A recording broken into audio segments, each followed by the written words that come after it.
Welcome, ladies and gentlemen, once again to ESEA.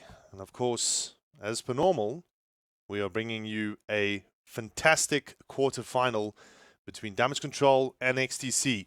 So, good evening, guys. Burning Red here, and of course, my trustworthy co-caster Extremes joining us once again for an amazing ESEA. Axe, are you alive and kicking down there? Hello? Yeah, I am indeed. Can you hear me? Yes, I can. I can. Oh, fantastic. You always ask me if I'm alive and kicking as if something may have happened to me in the 5 minutes since we last spoke, but I guess prudence is important. Indeed. But anyway, let's get cracking straight away. A little bit of a delay on this game, of course, between these two teams, and well, your take on it. I mean, I've got a quite a strong suspicion that we'll probably see um, quite a contention on this map. In to be specific, nuke. Are we doing you first? Well, no, on this map, but like in specific, I mean my nuke, of course. Oh well, eventually we will get there, obviously. But right now, Inferno not really a map that either team particularly favor, from what I know. I mean, in the past, yes. I mean, DC used to play Inferno a lot in the past, but obviously the older iteration of it. Yeah. I recall XTC not really playing it that much at the time that I was an active player. Played with them quite a bit. They tended to play the more off maps as we see the knife round going on. They would play the overpasses and the cobbles and the nukes and that sort of thing. I guess kind of like Danish CS in a way, but Yeah. of course without the depth of map pool, really. XTC don't really play this, didn't in their heyday 2015, 2016, and DC did. So Yeah. if the old ways of doing things on this map sort of hold sway, then Damage Control do have a bit more experience on the map format. But of course, with the changes they've made, making Banana wider, it gives the CT side a bit more options, and it also gives the T side a bit more options. So we'll have to see how it goes. We are going to go straight into the pistol round. So this is, of course, Damage Control versus XTC Gaming in the ESEA playoffs. I believe these are the quarterfinals. Yeah, indeed. And just one thing quickly to mention, XTC, they actually ban out Inferno pretty much all the time. So not a good starting map for them if you look at it statistically. But look, they're on the T side, and let's see what they can actually do. Just having a look at the setup here, it looks like they're going to be targeting this this apartment side. They get the first entry frag. Style there with the response. Comes in, picks up a second. He's going to try and go for a third. And there's the response as well from Explicit, picking up a nice 2K. So all of a sudden, DC just taking control of the This is situation Turtle, here. of course, and he is the clutch master for this team. So see if in a 3v1 he's picked up one already. Can he actually bring it out here? But you got to think DC, with the experienced campaigners they've got in this lineup, will make it very difficult for Turtle. Let's see what he can do. Yep, he's trying to challenge over the USBS. For some odd reason, the doesn't seem to show his gun model, which is very strange. Hopefully it's just a He little... doesn't need it anymore. He's dead. Indeed, but a good start here for Damage Control, taking off the first round here on the CT side. So, look, I mean, the other two maps, of course, just quickly to discuss, is Nuke, and then, of course, we've got Mirage. I'm not in... I think Nuke is second. That's going to be a very, very key one between these two teams, I believe, because both these teams actually favor Nuke quite a bit. But back to the game here, and obviously DC with the UMP buy-up. No rifles really coming out here, something I'm not entirely too comfortable with, but I think it should be able to hold, because if you look at the XCC side, they're doing quite well, picking up the full armor there basically with upgraded pistols. But now at the moment it's just kind of challenging. Viking coming out here aggressively out of Oh, boiler. gets a dink. Gets a good dink there, of course, and you can see Explicit just backing off here. Looks like some of the guys' gun models aren't really showing, so I'm not too sure why that's the case. But anyway. That's fine for me, but of course we're not sitting next to each other, so we may stand on each other a little bit with what we say, because we're not actually in the same place at all. I'm remote casting, of course, so relying on the auto director and hoping it's showing us the same thing. It's like roulette, but less lucky, basically. Yeah, just having a look at the setup here. We've got P&D just playing on this banana side, not really too aggressive, kind of backing off. The intention, as we can see, XCC now maybe wanting to move into this A bomb site. They need to be careful, though. There are 3 DC players just around the corner. And here we go. They're going to be moving in now. Hellhound waiting out of pit. Tries to get the one shot in, goes down immediately, but there's the follow-up from Style, and XTC are into the side here. Turtle actually doing well with the Deagle. They're taking down Style, and it is a 2-on-4 scenario here, and actually well played from XTC, managing to get into the side. Yeah, of course, pistols on this map do really well in those close quarters engagements, and you do find them quite a bit on this map compared to some of the others with its sort of restricted layout. Of course, it's a classic layout. It's a great map, and XTC going to get their first point on the board here. DC not interested in the retake at all, and I don't blame them. Those 2B players just too far away to really do anything there, and Gambit also going for a bit of a gamble, just picking up the Tech 9 from one of the XTC players that died in the first round rather than upgrading weapons himself. And well, he's gonna take it forward. That means he's gonna have a little bit more money in the bank potentially there. Yeah, a few hundred more. I assume DC are gonna force up around these weapons, which they will duly do. Interesting, they have actually picked up a couple rifles now. You were pointing out at the beginning of the previous round that didn't quite like the fact that they didn't all have rifles, or have at least a couple rifles there. But again, the close range nature of this map and the OP-ness of the UMP, I guess, just means it's not entirely necessary. XTCs really do seem to like their bomb side. We can see Turtle playing the AK-47 there, of course. Fortunately, some of the gun models missing, but we'll try and fix it hopefully on the next map, or even maybe at halftime. And just looking at their layout right now, it looks like it's just a default coming out from XTC here. So very passive play. They're obviously just waiting to set something up into either side here.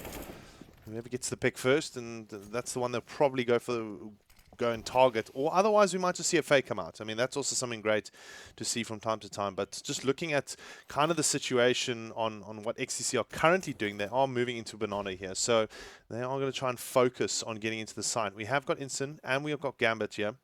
Instant, of course, with the UMP, so he's got a little bit more firepower than Gambit. But this Tech 9, dangerous pistol. And if XTC are not careful, they're going to fall right into the hands of Gambit here, and we know how dangerous he can be. So he's going to back off, though. Good utility play. And they managed to flush out Instant here. So now, all of a sudden, a lot of pressure applied on DC. And good utility use from XTC, of course. But look at this. Gambit aggressively picking up the AK-47. And all of a sudden, things are a little tough here for DC, but they manage to pick up 2 frags here. So not too bad. Style in a good position here. Can he get himself a frag? He gets one. And there's the trade from XTC. And now it's a 3-on-2. And you can see Explicit So just difficult, but they get the headshot. Oh, yo, what a shot. Like, literally, the timing was just. His teammate almost getting killed there, but very well played. Ooh. And it looks like Zin's actually going to run away and just hang on to the weapon. No time left, and of course, he's not going to get the last bonus, but at least he stays alive. Manages to hang on to the weapon and keep a little bit of economic value alive for his team there.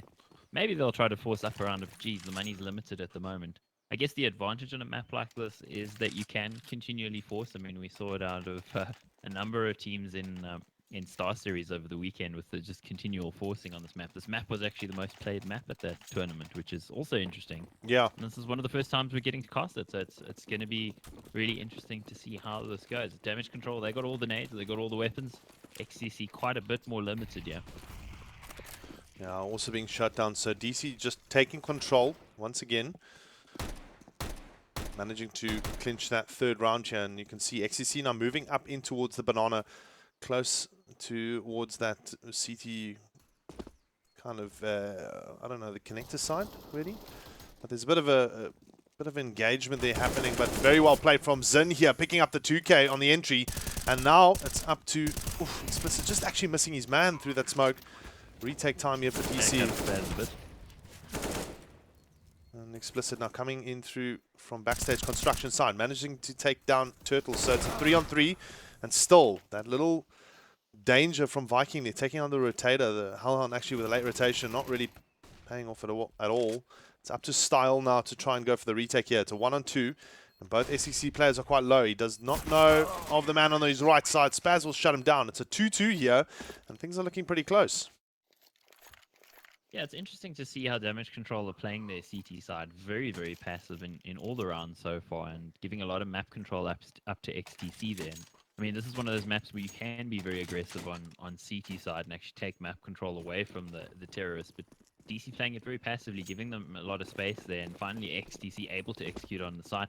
Viking coming in with a really nice backstab there as well, which took a lot of their tension away.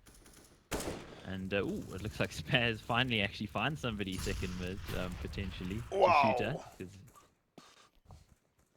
I don't know if you saw that nade. Gambit just yeah, like the ate a AP nade. there. Ooh. Tries to get one, but that's pretty much easy picking. So XTC moving into the banana side. And of course, just looking at the overview here, we can see now DC maybe just trying to pick up guns, really. Yeah, it's going to be really difficult for them though, with the smoke that the XTC have dropped down there. Ooh, Star's going to eat a little bit. No, actually, it doesn't happen that way.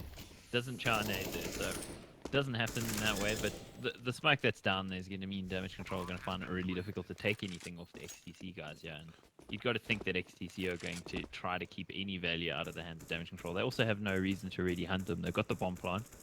So, I mean, it's going to help build their bank, and they don't want to throw away weapons. Spaz is just going to hold on to the flank here. Indeed. And, so maybe we should talk a little bit about the team's prospects, since we didn't really have an opportunity to do that before getting into the cast, because we had to wait, of course, for the middle state cast. Yeah.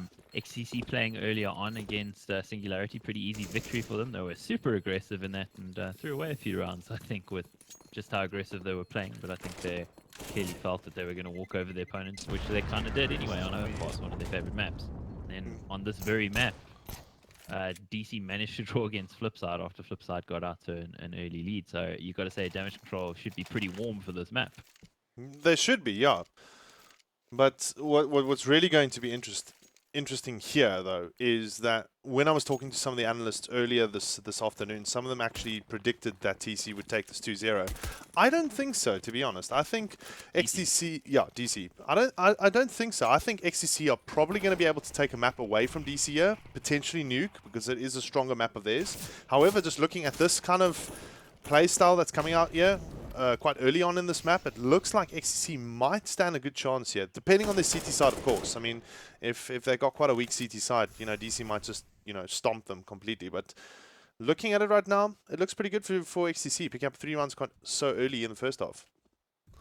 Yeah, it's also kind of hard to call, really, how terrorist or counter-terrorist sided this map really is, because we've seen some very terrorist centric scorelines in the recent Star Series, but then at other times it's also turned out to be quite heavily favoring the defensive side. So I don't really know where we stand with this map in South Africa in the way that the teams are actually playing it. We're going to have to see.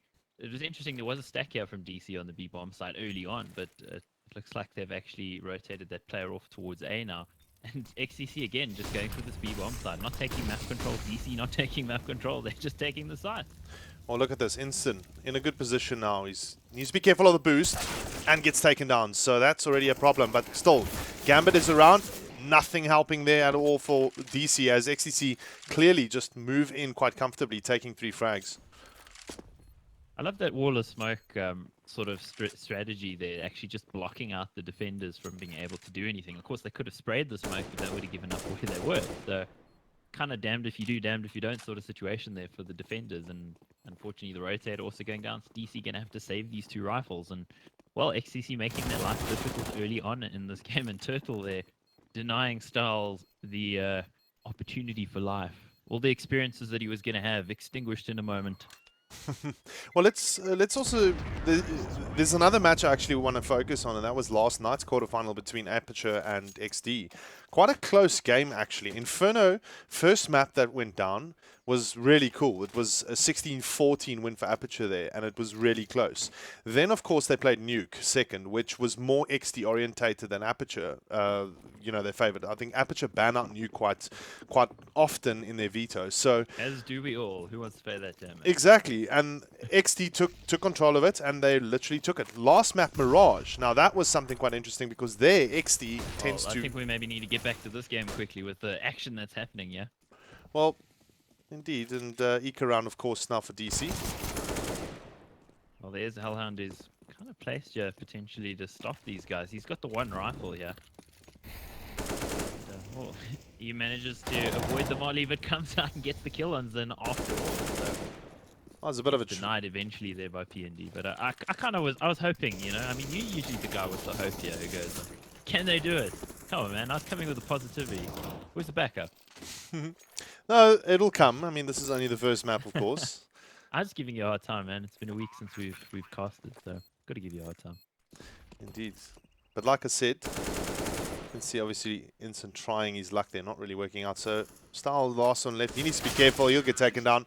And that's the 5th round here for XTC. But just going back to Mirage quickly, which is the 3rd potential map in this game. That favored Aperture, of course. And, you know, that's a bit of a tough one for XD. So that's why Aperture kind of walked away with a 2-1 victory there. A very, very good game last night. And it's a bit unfortunate we didn't get to cast it. But we're here right now. XTC are 5-2 up. And they're looking pretty strong. Buy round on both sides. Essential for damage control to try and kind of lock them down right now.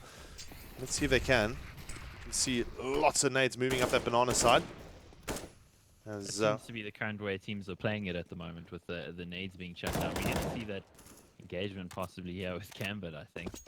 Ooh, they may have spotted him there as he crossed, and indeed they did. Again, another molly chucked out. That molly that XTC are using isn't quite on point for where it really needs to be, I don't think, but kind of preferring to use it to actually flush out the area there by sandbags, as opposed to kind of the AWP spot that you have on the corner there that most of the international teams are kind of trying to deny. But XTC again, heavy commitment towards the B-bomb side, and DC again, super passive. So, I mean, damage control, guys, you can't expect a different result if you keep doing the same thing, right? No. You can see unless they start hitting their shots, of course, but the economy's been severely limited. Yeah, they haven't had the AWP either, and XCC looks like they're going to come in with that wall of smoke strategy again, maybe. Now, let's see. Gambit repositioning himself. Not really working out there for him at all, as he gets taken down, and through the smoke, Instant will drop. And XCC handling this bomb site with care, but also with quite a lot of precision, really. Ooh, that shot there from PND.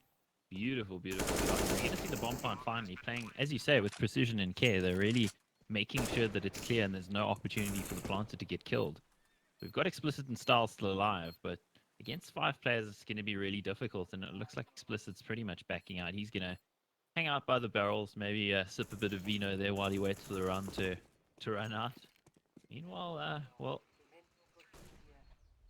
Style's unnoticed so far, but he's going to be noticed now that he gets the kill there on Spaz, and they're going to be hunting him because they don't want him to actually have any potential here for actually coming in for a ninja defuse or something like that, and Turtle will deny him. So there's another round in the bag here for XTC, and well, if you look at it, already on the old Inferno, if you got 6 rounds, you should be feeling pretty good about your prospects on T side. Of course, we've seen more T rounds coming through of late on this new iteration of the map. But yeah, still, XCC, very good starts, and damage control, super limited economy. well, and this is very, very important right now for DC. But also another thing to note, though, DC don't like to play late in the evenings. So that could be a slight factor here. I'm not really, I'm kind of more speculating, to be honest. But looking at their current setup, again on an eco round, not very good for damage control. Being forced so many times to go into this eco round, and now XCC moving up the A-bomb side. Explicit in a good position. He gets a lineup of 2. Then tries to go in for a 3rd, but he'll get taken down there. There's the little response here from Ensign. Nice little pistol play there with the 5-7. And we have Spaz and PND Look left. at this. They're actually going towards B here. Going through CT. So they're doing the wraparound rather, and I'm hoping to catch off damage control unawares. But there's only 2 of them alive, and they're relatively low HP. PND's going to get the entry there, and we will see the bomb plant come out, but I think the damage control guys will have recovered at least a weapon or 2. Looks like Hellhound's got himself an AK, and we know how dangerous this player is with that weapon. He can be. And Style, of course, with the Deagle. So well, the 2 weapons you don't want either of those guys to have, right? yeah, look at Style here, just kind of creeping in, getting onto the coffins area, waiting for Spaz to peek that corner. PND actually managing to back it up, but Spaz will get hold of Style there. Unfortunately, DC aren't able to retake it. Let's have a look at the scores here quickly. Yeah, well, if one looks at Spaz, the entry player for XTC, clearly getting the entries because he's sitting on 9, 1, and 3. PND and Turtles also sitting pretty at the top there. On the other side, we've got Explicit on 7 and Style on 6. So they're also not far off. But, I mean, Hellhound, one of the impact players, just not really anywhere. And Gambit, of course, also sort of languishing there on 4 kills. So finally the AWP in the hands of Style. And let's see if he can find something. He's going to be smoked out initially, though. So no option here for early aggression. And again, sitting back in the pocket here for DC. Finally, actually, they're going to push a little bit. Looks like they're trying to take some banana control. We're going to see an engagement here, I think. Oh, very good play from DC here, managing to control the banana and get the third frags. Ensign with the 2K there. And that opens it up really nicely for DC and give them such an advantage in this round. It's just up to XCC now. Can they respond back? They've got two players. They've got Viking and Spaz. Spaz doing really good right now for the XCC side. Viking at the moment kind of still trying to find his feet a little bit. But still has done a pretty good job. He isn't really on the scoreboard that much at the moment, but we know he's one of the more explosive players for this team. But I mean, just as I was saying, Damage Control need to do something different, be a bit more aggressive. They finally do that push banana. Kind of well, I was going to say Dignitas, but actually North style, shall I say, in terms of smoking the bottom there and actually just taking control, and it works out for them beautifully. So we should expect to see 7-3 here to XTC and Explicit making it so.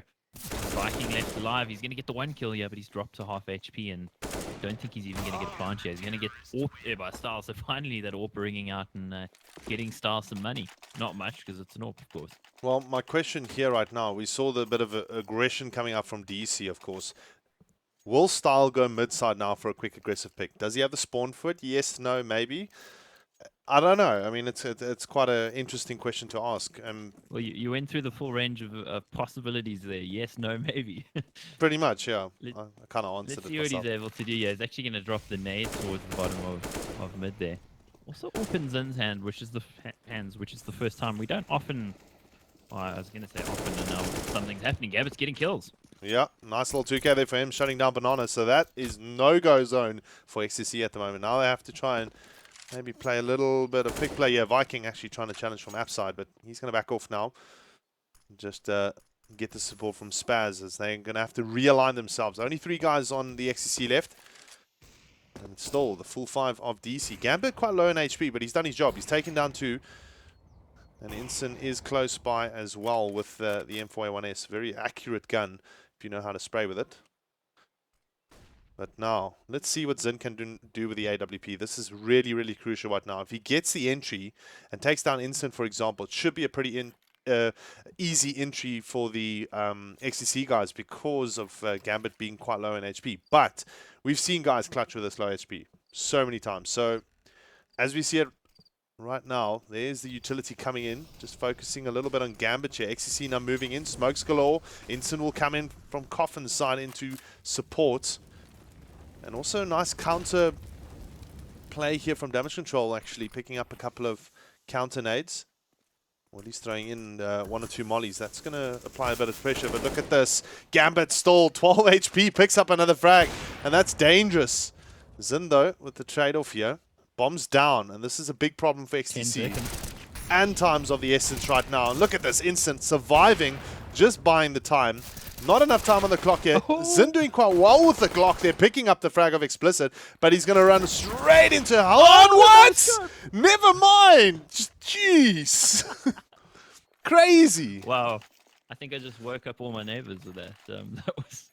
That was just a little bit crazy there. How does Zin actually make it out with that weapon? They lose the round, but Zin turns on the style. And, well, I just got to look at the setup there from Damage Control, with Gambit being a lot more aggressive now. I mean, we know APOC to be one of those players who thrives off aggressive play. It just seems to work so much better. They're actually stacking 3 players towards that B-bomb side early on, and they're going to run into each other here. It's going to be a big engagement. Turtle actually loses out, but then Spaz and P&D come in. That B-bomb side is open now for business. Well, not exactly. Look at Explicit here. Kind of sitting Coffin's side. He's in a good position. Takes down 1. He needs to back off now, rather, and allow for Style to come in and support with the AWP. Sorry, with the M4. Nice little placement there of... oh, he's got a lineup! Picks up a 2K. That's 3 for him. And a burn! And there we go. Damage Control picking up their 5th round. So that was pretty exciting to see. Nice little 4K there from Explicit. Yeah, no sooner had the words escape my lips when... well, he just decided, nope, not going to happen. This is my bomb side, bitch. And, that's kind of how it works out. A 4K there gets the burn as well, which is pretty awesome for him. XCC still able to buy it because they just had so much economy. But this is probably going to be the last buy from them if Damage Control actually takes this round. They got the opportunity finally to break the terrorist economy here. Well, it's... I kind of felt XCC just needed to push a little bit quicker there previously, and The Yeah. North Strat coming out again, the bottom of Banana Smoke there, and they got plenty of control for damage control. It's in the name, guys. But Oh, Viking doesn't care. He's going to walk in and get the headshot. he opens up that bomb site. Gets taken down by Explicit, though. Explicit still on the site here, and look at this. XCC moving in. Gets taken down, and there we go. XCC opting to go for the A-bomb site right now. And we obviously see Inson moving in from the one angle here. We have got Gambit close by in library, or at least in the library area, moving in towards the graveyard side. Smoked off quite a bit. He's going to try and take down Spaz. He needs to be ultra careful, though, not to expose himself. And Inson, of course, coming in from a different angle here, from the app side. Probably even, no, he's going actually for a different search. No, they're going to back out. So, he's looking for a quiet, cozy corner in which to cower. I wouldn't have gone for the back out there. I would have gone for the retake, to be honest. I mean, 2v3 and the likes of Gambit I think and it's Inson. the money thing. I mean, look at where they are in the half at the moment. It's late in the half and they got no money. So Yeah. I mean, that was sort of 50-50 whether they could win that. I mean, XTC, they changed their pace, going really fast towards the A-bomb side. I kind of feel like XTC could have won a couple rounds more here. I mean, had they pushed a little bit quicker on Explicit when he got that 4K, I think they could have shut him out. That's kind of what I was alluding to, and then they sort of slowed things down. Yeah. But yeah, damage control doing well to come back into this, but the half win is already there for XTC, so damage control need the 7, and the economy is really stretched to the limit at the moment. Inson on the swag. Oh, well, that's exactly what I wanted to mention, is the fact that XTC have actually won the half here, picking up 8 rounds now. But now, a bit more of a split play, although Style making quick work of Zin there on that mid side. Just kind of enough intel there, I guess. Bomb being dropped also in mid. Not really great for XTC right now. They need to kind of retrieve that. Look how aggressive Inson and Gambit are sitting here, and Banana as well. But that's not going to help them, as PND just mashes him here. And it's going to be up to Inson here with this. Through the smoke. The mag. Nope, not going to happen. PND just too quick for him there. And it looks like XTC are going to try and go for this other engagement on the B-bomb site. We have got Explicit already in the site. Top frag at the moment for DC. He can cause quite a ruckus. Moving in, picks up the one. Needs to be careful of his left, and Gil will get taken down. It's up to Hellhound here. And it's a 2v1. Let's see if Hellhound can clutch it out now for DC. Hashtag believe, and here we go. You see the bomb plant come in here, and Hellhound is stalking them right now, going towards that construction area. Just gonna see if he can find something. Turtle doesn't want him to find anything after all. He just finds a headshot. And Hellhound out of that 9 to XTC, which is a tremendous half. I mean, if I compare this to the F3 game DC just played, they got 6 on their terrorist half from what I saw. So yeah, this is a really good terrorist half out of this XTC side. And they got the opportunity for 10, just 5 7s. But one thing I can say for XTC is they didn't seem to really deal with the anti-ecos that well versus Singularity earlier on Overpass. But I think it was also just the playstyle where they were just playing hyper-aggressive because they knew they could smash. So that nade is right in the breadbasket. What's really interesting to see, though, Style trying out with his Deagle here, but he's going to back off with 20 HP. What's interesting, though, is that Inferno is really like a ban map for XCC. It's not really a wildcard map or anything like that. For DC it is, though. So on paper, DC should actually take this. But we're seeing a completely different game right now. Yeah, very much so. XTC have always had relatively dynamic T sides, so we'd expect nothing less out of a team with Zin leading it. But I do worry sometimes about their CT halves because they tend to not have those dominant CT performances. So they still got yet to be tested there, but they might have already amassed enough rounds here that it might not matter really. So going to take some mid control here, but this angle from Explicit is rather fiendish. Going to go for the fight after all rather than holding the angle, and Spaz takes him down. Yeah, a bit of a problem here. We've got Hellhound left in the A-bomb site, and we can also, well, we also see Style going down there. Didn't have much HP left. Gambit now rotating in. And there we go, Zin taking down Hellhound. So that's the A-bomb site pretty much open here, but look at this, dangerously attack position there from Gambit, but not good enough on the end of the day. A long spray down from PND there, but still, 10 to 5. Yeah, he shook the mouse in frustration, where he's like, ah! We all know that feeling, right? Where your spray fails you, but he survived with 3 HP, and you were saying 10 to 5, yeah. So great half for the XTC side, and for the DC side, on the other hand, well, times are a little bit tough. They're going to need to pull this back in hand because, as you said, they're quite strong on Nuke. So there's every possibility we end up on a third map. I'm assuming Nuke is the second map. I'm hoping. Otherwise, I'm completely wrong. Yeah.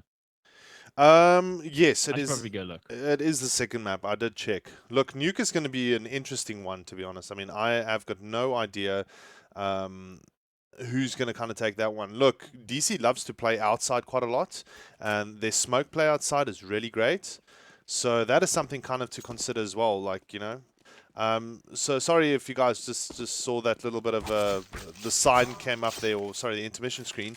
We were just changing servers so that we can actually see the gun models properly now. It looks like we can actually see them properly. So Do you know how I wish from coming from other games, namely TF2, where you get huge options in terms of your HUD and that sort of thing too, to CS where you get no options, and I used to love no gun models. I wish I could do that, man. and That Quake, would just make my day. and Yeah, Quake, Quake style, man. Quake, It's beautiful. Quake, I used to play with no model for a You don't while. want a model, man. You want to be able to see. That's why I play with a model on the left side, just to get it out of the way. You know, so. Yeah. But I understand for competitive integrity, you can't allow that sort of level of changing of the fundamentals of the game. It's got to be a level playing field, which is what I understand Valve are going for. Yeah. What isn't a level playing field, however, is this match at the moment. XTC looking pretty dominant in their first half, but they are on their CT side, and damage control are pretty good on this map. So what can DC do? They need this pistol round. They do, definitely. And at the moment, 10-5. Really, really big scoreline here from XCC that they've posted. And up to DC here to try and kind of change things up here.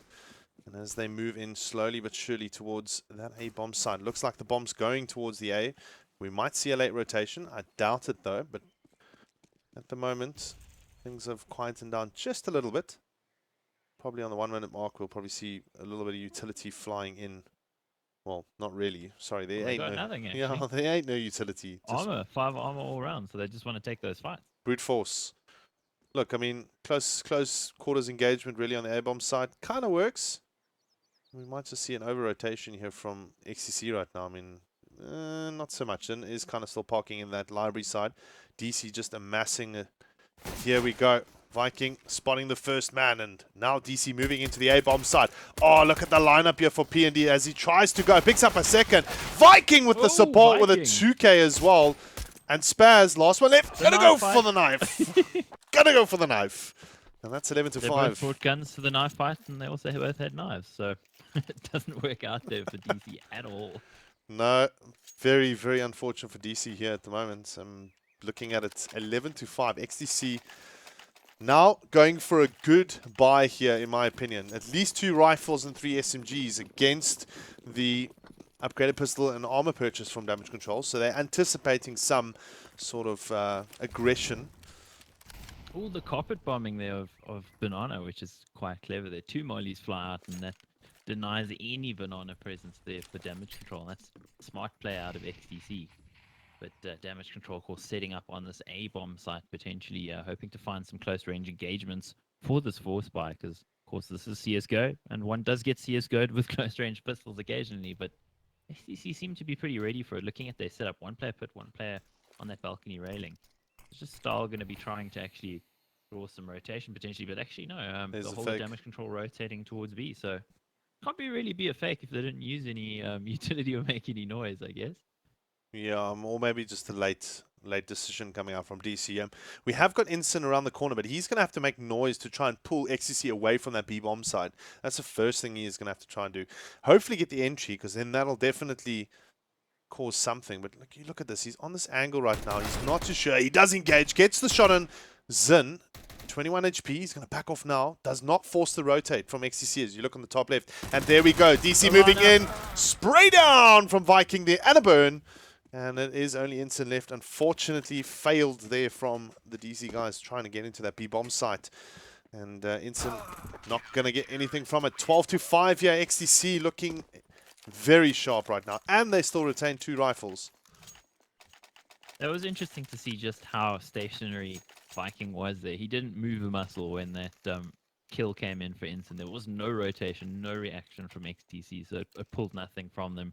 clearly Zin saying, "Hey guys, just stay put. I know what's coming," and he was right. And Viking there reaps the rewards for his team. And well, he's jumped up a little bit on the scoreboard on 5 kills at the moment. Still the guy at the bottom, but of course doing a valuable job in this team in this particular round. And well, now DC going to be taking the fight, and PND going to just mow them down with it on this eco. Oh, nice little cover play here from Zin and PND. Zin actually just with the USPS there, not doing exactly the work that was required, just taking down 2. And look at the Style being burnt out in the app side. Very clever play from Spaz. Sure he knows. Look at this. They're just shutting him down completely, and that's a 13-5 here. Not looking good for damage control. Although, buy round, can they swing it around? Well, I mean, these two teams, we've seen some rather interesting games, particularly on Cobble, where we've seen 13-2 scorelines be taken to overtime, which seems, it always seemed highly unlikely, and it happened twice with these two teams. So yeah, you never know with them. I mean, you want to say right now, XCC's got a firm grasp on what's going on here, and they should get this. But damage control have shown some serious metal, so to speak, in the past. Just like the music we were playing before. And Skip is then going hunting, and he's going to get taken down by Ensign. So the early advantage here to damage control, and of course they do have the weapon advantage as well. Well, 3 guys posted on that A-bomb site.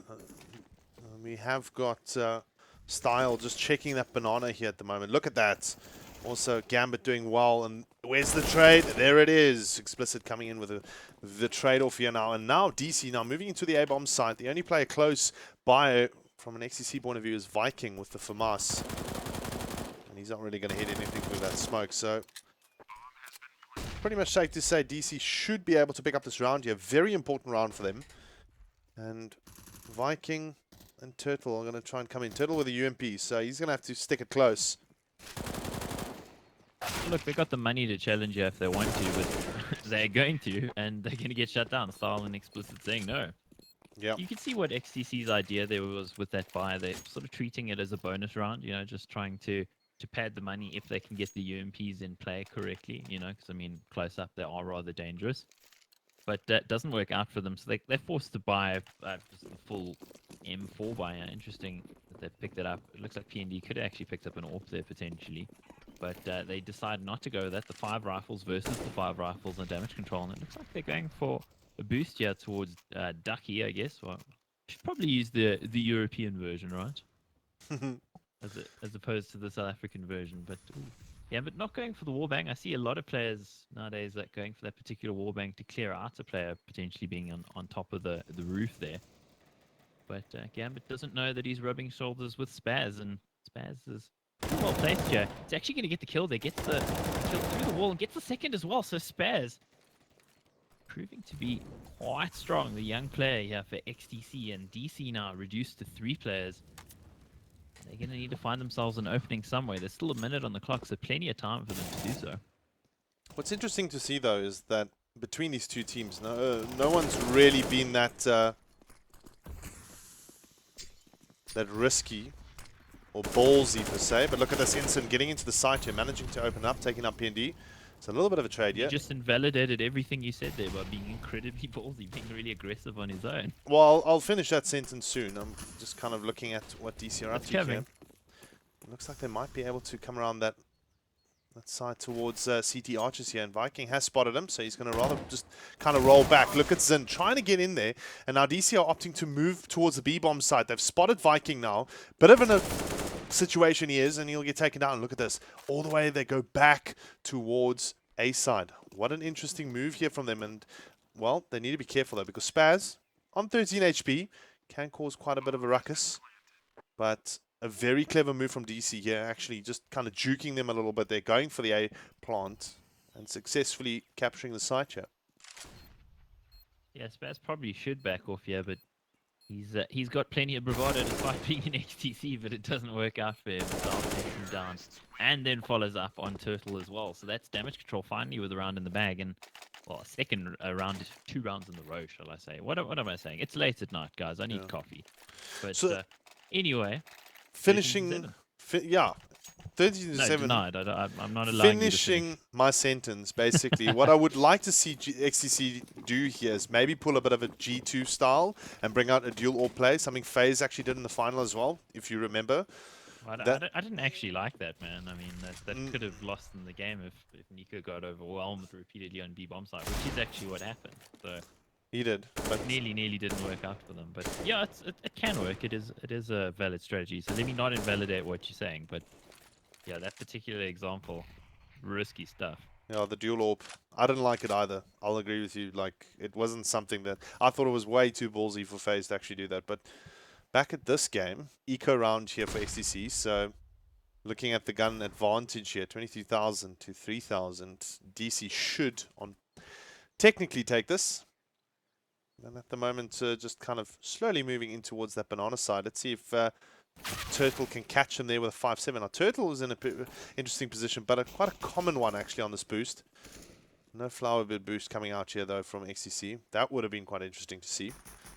And as you can see, Instant just traveling with that Mac-10. Now, all of a sudden, the switcheroo coming out from DC now, moving in towards the A-bomb side, obviously forcing the rotate. Spaz, though, quite close in proximity. He's going to try and go and gets the frag, picks up one. So he'll be able to pick up that rifle if he goes for it. But otherwise, DC at the moment in the bomb site, captured. And we should see Spaz now try and maybe just go for a take. Yeah, picks up two, actually. Ooh, dangerously played here from the youngster. And he's going to try and just get into the site now. Good smoke play here, actually. Blocking off the man in pit. But you can see Hellhound, Gambit in a dangerous position as Spaz picks up a 3K. He's going to go for the 4K. He knows where Hellhound's sitting. Hellhound actually picks up Viking here. Zin there with the response. And wow, Instant coming in with a 3K on the Mac-10. It's up to Zin here. He's picked up an AK. And that's another one there for him. Close. But no cigar for XTC, and very well played from DC, holding onto that bomb side on the end. That got way too close, though, considering XTC had pretty much nothing to work with there, no armor. And able to get some kills there, which means some extra nades for them, and they're going to have the AWP on Zin. Damage control, meanwhile, persisting without the AWP, but I don't blame them. This is T-side, you don't really need it most of the time. We'll have to see what Zin's actually going to do with it. Just something I must maybe mention when we take a break between the maps, just maybe drop about 5 dB off your gate, because it's cutting off some of your words. So apologies, guys, if you're hearing that as well.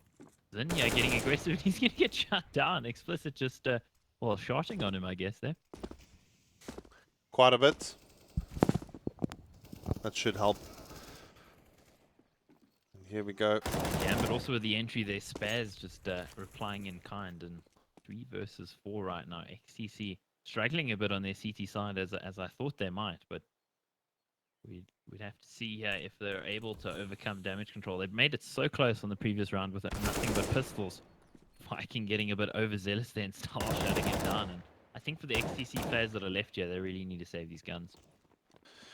Well, it really depends, though. If Turtle can get himself into a good position, that smoke's not going to help him in the slightest. But still, he can get in from construction side and maybe cause a bit of havoc here. It's only 4 DC players. He's got no utility.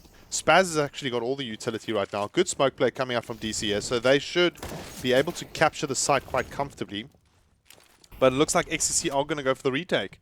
Spaz managing to spot the one, but he's just going to have to be careful right now. He's going to challenge, picks up the one, doesn't get the second. And look at this, Turtle doing the work right now. 25 seconds on the clock. The bomb has not been planted as of yet. And DC under a little bit of trouble. Under a little bit of pressure more so here. As Turtle trying to moves in. Almost getting the frag on style here. He's going to try and challenge. Oh, look at this. He's dropped both DC players literally under 20 HP each. But it's not going to work at the end of the day. DC managing to pick up one there. Very well played from DC. Holding on again. Yeah, the money for XTC now rather ruined. So that's going to make life a bit difficult for them. And I mean, look at that, 4 rounds in a row there for damage control. And Spaz just towering over and above his teammates on 23 kills, which seems a little bit crazy. But the guys from DC now catching up in the kill stakes. Style and Explicit just, well, managing to find themselves quite a lot of kills at the moment. Panda going to be quite aggressive there early on. Hellhound takes him down.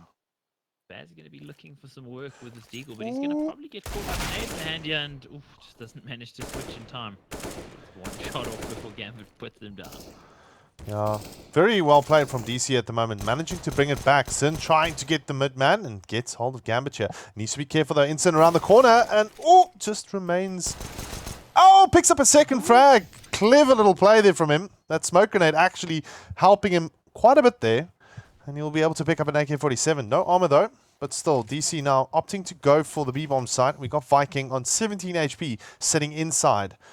Can he pick off at least one of them? Hellhound not throwing it in the right area, and, well, he'll get the frag irrespective.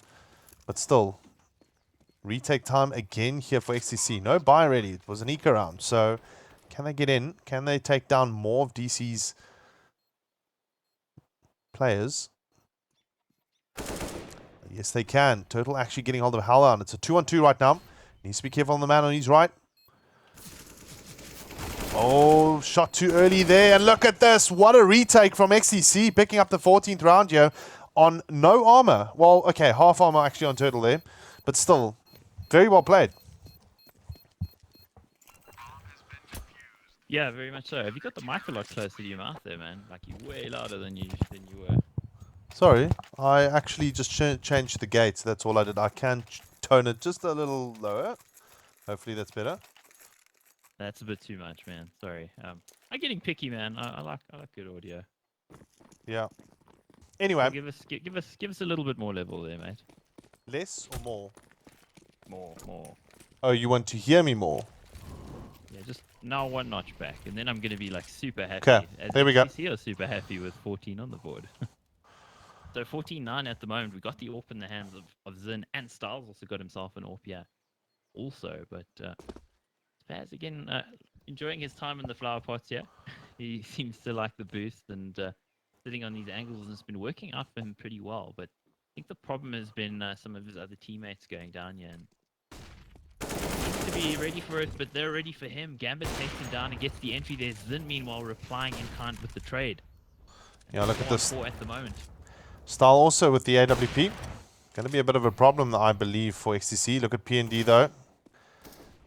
He's in a vital position. Wow, so quick on the flick there, taking down Explicit. So, advantage. But there's the trade. Once again, all over the place. Just frags. And now it's a 2-on-2. And we have Turtle that needs to be careful. He's going to get taken down. DC managing to put the odds in their favor. Look at Viking right now. He's going to spot Hellhound. Easy stuff. And it's him or Style. Style with the AWP. Is he going to get the angle here on Viking? Was Viking just going to get around? Yeah, he is. And that's a bit of a problem for Style. Sneaky, yeah. Very. Just faking him out there, just giving him the audio cue that he was coming that side. So Styles sort of hanging out there, but it's planted for him. And he's ready with that molly. It's going to go in, and well, fortunately, it doesn't look like Viking can really do anything about it, so he's going to have to back off here. Oh, very clever play here from Style. Just too clever for him, picking up the double figures here for damage control. And the score now, 14-10. So DC still in contending for the win on this map. Very difficult situation right now. Money doesn't look too great for XTC. And, well, nor with DC, really. Yeah, these teams need to start listening to me, man. Like I keep saying, they need to just hang on to those weapons, and they never listen. What is this? It just doesn't work out for them. But XCC with such a commanding lead at the beginning of this half, and still a pretty good lead, but they're just finding rounds hard to come by here. I mean, look, they've only picked up the single CT round there. Oof, Viking taking a bit of nade damage there. It wasn't quite as bad as I was expecting, but 14-10, yeah, and damage control very much in the space where they can take this game by the scruff of the neck, and PND doesn't have a neck anymore now that his head's been ripped off. Ooh, nice little dink from Spaz, managing, but Explicit will have the better of him there with the UMP, and picks up a 2K there. So nice, very well played here from DC, just kind of cleaning up right now. XCC, not really any response, and look, that's exactly 100% on point there, which you said about keeping the weapons. I mean, 1 out of 4 attempts on a retake, actually picking up the round. It's great from XCC, and I guess looking at their score, it's essential for them to do that. So it's a little bit of a gamble, but I think maybe just keeping the weapons would have been the better option. Well, there's two schools of thought, of course. I mean, it looks like they're going to be on the double save here, because a couple of the... Ooh, interesting there, UMP actually on PND. So they're going to try to do as much as they can, while coming in with a full buy in the next round. But there's two schools of thought. When you've got a lot of rounds in hand, you can either do what these guys were doing, which is being quite aggressive and trying to take the risky plays, and maybe they work work out for you, considering you have so many rounds in the bank, so to speak. But the other school of thought is play it slow, take it easy, build your economy, and play the long game. And Yeah. they're kind of running out of rounds here to play the long game anymore, which when that nade is going to do lots of damage. Turtle eats the nade. Doesn't taste that good either, unfortunately. Might need to actually pull his legs and arms back into his shell there, because Whoa! are raining in. But look at that headshot rains in there from Viking. Crazy stuff there. Zin spotting his man. He's going to go in with a UMP. And I think a very clever move here actually from XCC, Zin and PND picking up UMPs here just to kind of balance the economy a bit going into the 12th round of the second half. But still, this might be the defining factor here for XCC to hold it together, these UMPs. Although, they're going to have to position themselves extremely, extremely pretty much on point right now. And looking at PND and Zin where they're kind of situated, they're nowhere near close to that A bomb site. But the bomb is coming. Look at this.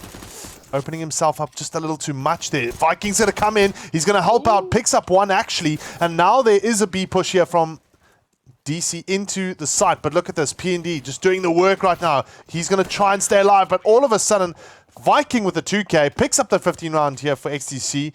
And unfortunately, the director going a little bit bonkers there. But still. Yeah, it did for me as well. It was most entertaining. I enjoyed the floor tiles there. Just in the slightest. Very disappointing anyway. Viking actually coming good for his team finally. I mean, he's had a pretty torrid game so far. He's actually still got a positive KD, which is a little surprising on 9 and 8, considering Spaz and PND up there in the 20s. But looking at that particular play there, what really made the difference was the pistol coming in there, putting down the bomb, and Viking sort of acting almost as the bait there, which was pretty good from XTC. So they just isolated the bomb there, and the two players coming into the B side, despite getting the entries, just weren't able to actually get to the bomb because they were cut off from it. So really well played by XTC, and also just one of those percentage plays where timing, if it had worked out a little bit differently, would have gone very differently. And the entry here for Ensign inside the intended target here potentially. And Spaz again hanging out there on top of some flower pots, actually, shall I say on the balcony, apologies. He's now on the floor, but PND's probably a bit of a nuisance. Oh, the headshot from Viking gets another. Yeah, frags all suddenly awake here. All of a sudden, frags all over the place. It's up to Style right now. Let's see what he can do. Can he actually pick up the 3K here and keep hope alive, or keep hopes alive here for damage control? Needs to be careful of Turtle though, but he will spot him. Gets the frag, but gets dinked, unfortunately. So he needs to... headshots, yeah. That's the only way he's going to do this. Oh, not going to happen. That's it. 16 to 12 there. 11, sorry, to 11. 12. Oh. Unfortunately, the ESEA servers tend to blank everything, so we can't even say, hey, what were the scores? We'd have to actually go to the website to show you guys. Just something, as we see XCC finally close it out there, what is interesting about this, and I saw chat talking about it, which is something I just answered them on briefly, but the maps are actually pre-chosen by ESEA. Yeah. For every group stage match, there's basically a map for the week for the team. So they play a week of Inferno, a week of Mirage, so on and so forth. It seems like in the playoffs they've done that as well. I'm kind of hoping they won't do that when it comes to the actual final, because then, allowing teams to actually pick their map pool is pretty important. But in the situation at the moment, the maps are actually pre-chosen, so all the teams playing the same maps. It looks like Mythic actually forfeited against Bravado, so Bravado are going to go through, but we would have expected them to win anyway. We would have, yes.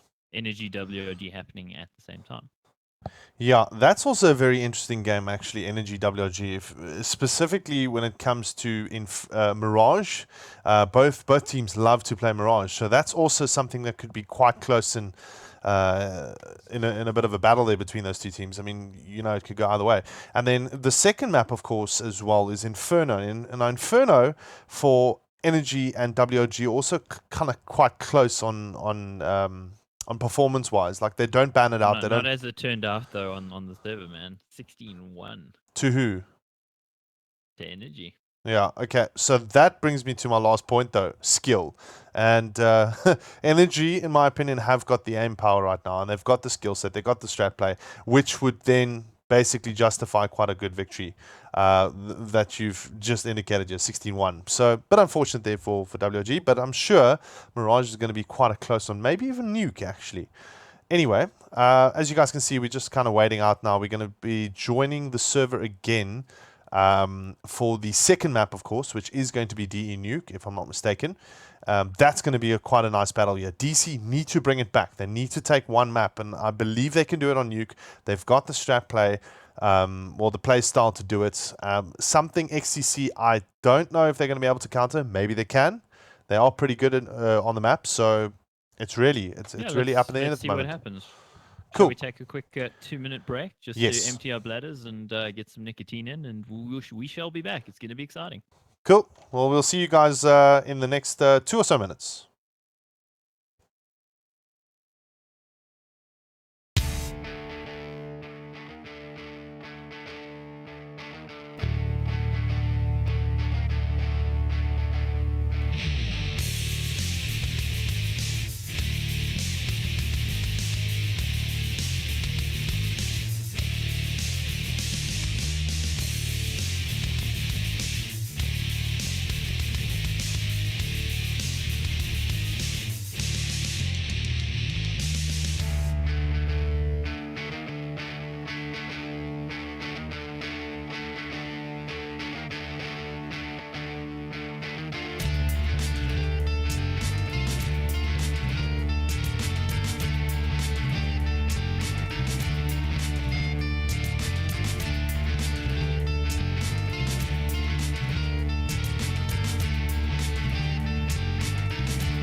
All right, we are back and ready for round 2, which is, well, sorry, map 2, which is going to be between damage control and, of course, XTC on DE Nuke. We're just waiting to connect in. Axe, your take on this? Well, my take is that the server's timed out, which is a little disappointing. Let me quickly try and load back in there. The first thing I was actually going to say is that I'm really glad to see that they sorted out the server issues when going to map 2 in a playoff game, but it just nuked itself on nuke. Yeah, I'm hoping that's not the case. Yeah, let's hope it's not nuked, because that would be really disappointing. We had some serious issues last year doing playoffs in ESEA, which the international guys also did, which was quite funny. At some of their playoffs, they had Blue and Dust Murray, to the big American casters actually doing the games, and they had the same issue. So yeah, let's hope it will come right. I'm hoping that perhaps it'll give us a new Go TV for the game. But in the meantime, both teams are allegedly very proficient on this map. We'll just have to see how they actually pull it out. Yeah, well, I've managed to go in, and we're going to be going into the knife round shortly. I've sent you the message on the new server. So, obviously, knifing for sides. And hopefully we have all the gun models here. It looks like we do. We don't need no gun models. Don't need no stinking gun models. This is Quake, bro. Literally. Yeah. Anyway, so yeah, let's see how these teams do on Nuke. What I was saying there was that both of these teams say they like to play this, but aside from watching DC on this map, I haven't seen XCC on it. So yeah, if they like it so much, we got to see something out of them. And DC are going to start on the T side here, and we saw some great stuff from them on their terrorist side, playing with a lot of smokes outside in the Mega 8 competition and completely fooling the opposition. Just a shame for them. Unfortunately, their CT side just couldn't stand against energy in that playoff. So going to be XTC here on the CT side, and let's see if they can make it work for them. Damage control, meanwhile, taking those Glocks outside. Yeah, there's the smoke grenades coming outside already. Like you said, although open gap here for Zin to actually maybe get a shot off with that USPS. He's got the range advantage, but no one's going to be there. And look at this, damage control just marching all the way to the bottom side, opening it up. And look at Explicit here. He's ready for the rotation to come in. And hopefully he'll be able to just get a shot in. And look at this. Zin has actually gone from the outside now onto ramp. And we can see DC now just trying to get in. And they haven't actually fully gone downstairs yet. They managed to get down secret. But now there are a couple of XCC players sitting in the bottom side. But they get taken down here from DC. And a good opening here for them. And a bomb plant. So... yeah, really well sorted side take there for DC. Style actually coming in with the kill in the second as well. So Turtle not really able to bring it back there. And that's 1-0 for damage control. But I'd say their T sides look really well sorted on this map. And I'm obviously leaning on the Mega 8 competition for that assertion. But kind of the first round there, saying it yet again. Well, we've seen in many cases in South African CS that Nuke is very much a CT-sided map. However, DC make it look very easy on T-side. So let's see if they can continue it. Taking the first round there. Very, very essential for them. Already focusing on the outside here. And Turtle there, though, playing with the Deagles. So he's going to try and see if he can find a headshot somewhere. Spaz also just waiting for Explicit to come in from that other area. And already DC taking 2 down. Zin, though, close with the CZ. He's going to challenge, not get the frag, though, as he moves back inside. And DC now just opting, and there we go, picks off Explicit, actually, very well played. And the response also from Spaz helping out. But DC, they're already downstairs, and they know they're going to be in a spot of trouble here. But they got the weapon advantage, though, although Zin picking up the UMP as Gambit takes down Spaz. And now he'll come down and just support his teammate PND. And at the moment, the bomb is still kind of sitting downstairs. Inston's got it. It's got a rifle, so that's good for them. Easy picking there, taking down the man with the UMP. So just Zin left here now to try and defend the side. He's just holding angle on that door, waiting for someone to kind of pick on him. Actually. Sorry, PND, you're right. Picking off Instant there, but the bomb does go down.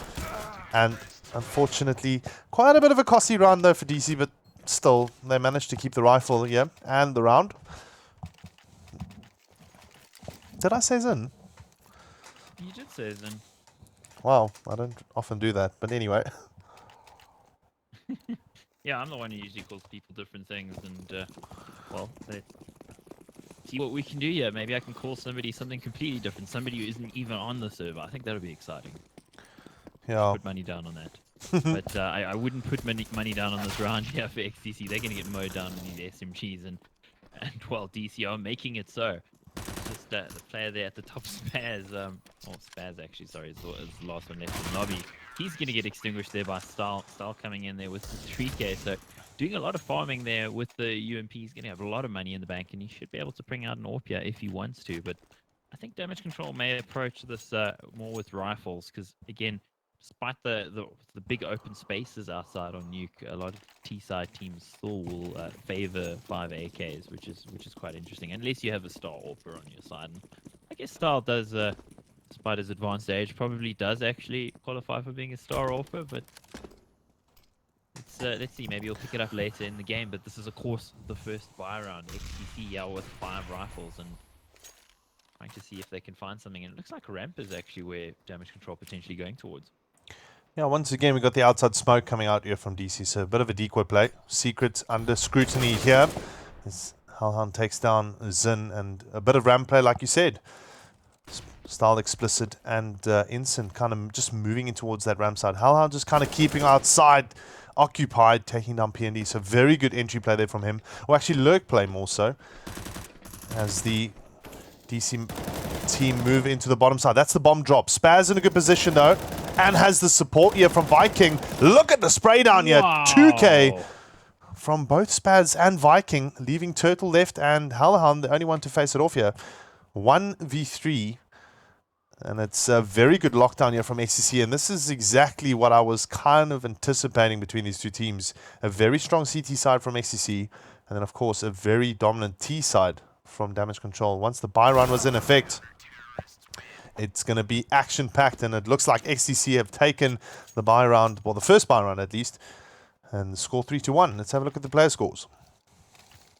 Spaz again continuing his good form, 3-3, and Viking also finally getting some kills, I guess. Style on the other side on 6-1, so that kind of puts it in perspective. Of course, Damage Control got a bit more rounds in the bank there. XTC are going to come in hoping to actually get a couple of rounds back-to-back, because on the CT side, particularly on this map, possibly more than any other, because you really do need those scoped weapons here.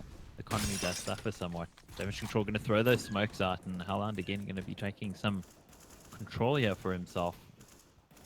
Seems like it's a default of DC to actually chuck these smokes down pretty much every round, and you know, sometimes it's a fake, sometimes it's real, but most of the time the bomb's going to end up somewhere down towards that B bomb site. So Hellhound now managing to sneak in.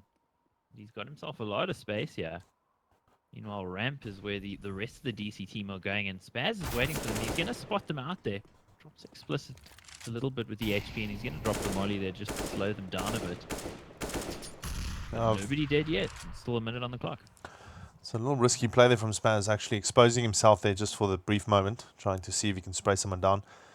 Specifically, decent exposure. Not allowed on television. There's children.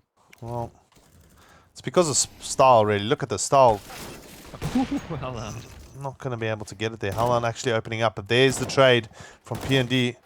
Using that M4A4. Wow. Picking up a 2k here. It's a 2k for Hellhound as well. Something that we have to... The bomb dropped outside, eh? So, I mean, precision shooting there from PND has actually captured that bomb, and Hellhound's going to get caught here. Viking puts him down, and it's a 2v2.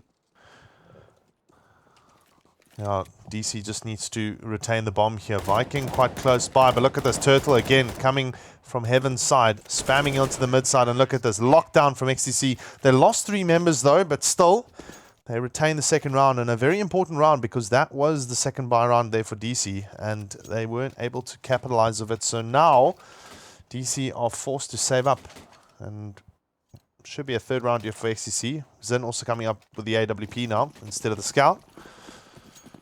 Where's he gonna go? Is he gonna say Deagles in the hands there of Style and Hellhound isn't really too much of a problem for Damage Control. They can do drop a lot of pain on your team with those. particular pistols, and it's actually in towards the ramp, as you were saying. Where's he going to go? Goes there. Meanwhile, the rest of the team he has outside for DC. Yeah, and there we go. PND just helping it out, and Zin also managing to rotate from that ramp side up until the bottom side of heaven. Look at Ensign here. Ensign in a good position. PND needs to be careful. He's low on HP. And XCC now just trying their best to... Wow, nice little 1D there from Hellhound. And picks up another. No! Whoa, through the grating there, but Yeah. the bomb's dropped now, and Turtle going to deny Ensign the opportunity to plant, and you've just got Hellhound there. He's got the 2k with the Deagle so far, 12 HP, and well, he's got plenty of 1Ds in him to go around, but I don't think the XTC team are going to allow him Oi! to. What? Hellhound gets one, so I'm going to eat my words. I'm going to sit down. Hellhound says sit down to Zin, and now they're going to be trying to pincer in on him here, but geez, Hellhound is dangerous. Yeah, a bit of a problem. Look at Spaz. He's on the ramp side, and Hellhound gets away. What's he going to do though? And he's got an AWP. I mean, he's managed to recover an AWP. It might actually be worth hanging on to it. I mean, they still got the lead right now. They're going to go 3-3 if they don't win this round. If he brings out some more heroics here and gets the ace with the Deagle, which would be crazy. But I think he's going to hang on to the AWP because I don't think they would have been able to buy an AWP without the bomb plant there. So it kind of makes sense. Unfortunately, Yeah. for some reason, my overlays are broken, so I can't see any of the players' money, which is a bit strange. Yeah, that kind of happens with Go Divi, unfortunately. Score 3-3 here. You go, TV. And XCC right now, not in the best position economically, but they'll be able to kind of share or redistribute guns across the board. And DC will have another buy up here, moving into round 7. Let's see if they can penetrate the outside a little bit more successfully, as they have in the previous rounds. You can see the kind of default smoke coming out here now from DC now. Committing 4 members on the outside, perhaps only 3. Needs to be careful of Zin with the AWP, as he's quite the danger man. Nice little counter nades coming out though from XCC, and look at how aggressive he's getting here with the smoke. Oh, it's going to help them quite a bit. He's going to go around the corner and try and open up. He picks off the one, takes down Hellhound. Hellhound managing to only take down P&D, and DC already losing 2 players. Aggressive play from Spaz coming out now. Explicit just waiting for him. Pops him 1 in the head. Drops him. Easy stuff there for him. Really much pre-aim. And XCC now just kind of parking it here. 3 on 3. A very, very vital position to be in for XCC if they can start building momentum, getting rounds away from DC. DC still have got 3 players with rifles, quite a bit of utility and full HP now, so they've got options here. Zin, though, not catching his man on the outside. That's a bit of a problem. And he's glass cannon as well, which is going to be pretty difficult. Yeah, he can't take a hit. And is DC going to recover the bomb? But the spray through the smoke, they're Viking, just doing huge damage to Ensign. They're only catching They're Ensign. really dead yet. This is crazy, but they got the bomb back. So I would expect an attempt at a plant here, but the guys are rotating in. Ooh. Whoa, what is that, Gambit? The worst molly ever in the history of ever, basically. But he still gets the headshot. He doesn't care. No, good recovery there from Gambit. Zin looking from Ramsar with the AWP. Viking coming in, tries to get the 1 frag. He picks up the 1. It's a 2-on-2 right now. DC now needs to defend the site. Retake time here for XCC. Can they keep themselves alive? Ooh, Gambit under a bit of pressure here though. Ensign also playing from window side. Needs to hold on. Needs to be careful of Zin on the right hand side. Nice little backup play there from Gambit, and Ensign getting the last frag. And that is DC in the lead once again here. Very important round there for the veteran team. Yeah, I think XTC there couldn't really afford damage control finding the bomb, and they did. They managed to get out with it, and I mean, you can see the economy suffering here on XTC Gaming side. The difficulty there also for Zin is with the glass cannon in a retake situation like that, it's almost impossible. I mean, takes 1 bullet, aim goes completely crazy, and now damage control got a pretty firm grip on the next couple of rounds potentially here because they're taking that. PND going to be going for a little bit of aggression in Hut here, but unless damage control does something a little bit crazy here, they should be able to close this round out. But XTC, of course, pretty good at going crazy. Oh, So is Gambit. nice follow up there from Gambit, picking up the 3k there quite comfortably. And still, no response from XCC as what we would expect from an eco round. Making it a 4K, so maybe Gambit will be able to. Nah, it doesn't look like he's going to pick up the ace. But still, 5-3 here, damage control in a good position right now on the rounds for T. And XCC going to have to go for the double save. Yeah, very much so. We will see 6. It's pretty much guaranteed here for damage control. But XTC need to reverse this when they do come in with their buy, because again, this should be a somewhat CT biased map. Damage control cores have shown us repeatedly how good they are on the T side here, and kind of feels like it's coming down to small percentages as well. And the big damage there that Holland was able to do with the Deagle, I think, really hurting the economy of XCC. You know, far-reaching consequences when a guy puts down 3 players with nothing but a Deagle and 12 HP, right? Yep. Although something to consider here, this is essential for XCC to take this map. They are strong in it. And look at this. With the dink, and he actually gets the kill. Very well played there. Comes in with a backstab, but only able to find the one player. But I guess they would have turned around and shot him anyway. They got the armor, and they're going to plant in the smoke now. Going pretty safe here, and actually gets killed there through the smoke. 3 HP, but the nade's going to put him down. Explicit says no.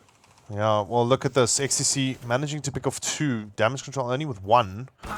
But, well, look at this. Zin also doing quite well with the CZ here. Picking off Explicit. He's going to try and go in again. But there's 2 quick frags. Oh! Another frag there for Style on the end of it. Picking up the 6th round. So, not the end of the world there, actually, for them. But they did lose 3 guns, which could affect them later on. But still, very well played there from XCC. Trying to go for the retake. Not that I can tell, because I can't see the money. My overlays are broken. So you're going to have to probably keep us abreast of that, unfortunately. Yeah, well, but yeah, it's... XCC going to come in with a buy now. And, well, the only thing I can say about that last round is how calm was Style. Player drops out of nowhere into his face, and he calmly pops him with a P250 one shot. Yeah. Beautiful. So... Viking getting aggressive. It's up to him to try and go for the shot there. He gets it easily on Explicit. Is Spaz AFK here? It looks like he might be. That's a problem. So it looks like he Oh, might be that's a shame. timing. Can P&D get the shot outside? It will allow them to actually work the magic just a little bit. Defend the site. Does quite well. Takes down Gambit here. So it's a 3-on-4 right now. As we see Spaz actually drop down there. So it's really up to XCC to kind of maintain this advantage here. Hopefully picking up another frag would be great for them. DC at the moment in a bit of a pickle, I would say, with 3 players, but they can pull it off. I've got full confidence in the team to do that. Obviously opting to go towards that the lowest bomb site here. Viking roasting, and he's going to eat this nade as well. This could be bad for him, and it takes him out. Style puts him down. So here's the ticks there from the roasting, and it's 3-on-3 right now. We're going to see the bomb plant potentially, but actually they're rotating up towards B, and Turtle here, shutting him down, gets the first kill. He's going to completely fluff the spray there. Hellhound takes him down, and here's the bomb plant. 2v2 at the moment. XTC need this round. Damage control going to want to deny them.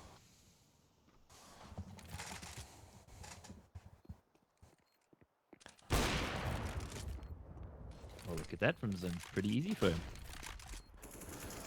Yeah. Ooh. Just Hellhound left alive here. What can he do?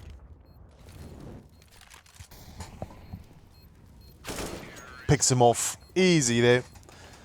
Pre-aimed. Pretty simple stuff. 7 rounds here for damage control. And XTC not able to get that round. Very close though, even though with a man down. And I think if Spaz was there, that would have helped them quite a bit. But yeah, so XTC I think are in a bit of a pickle now. Just looking at that score. They need to at least try and win the half here, go for the 8th round, but they don't have the economy to do that. So I can comfortably say damage control should pick up the 8th round here. Yeah, I think so.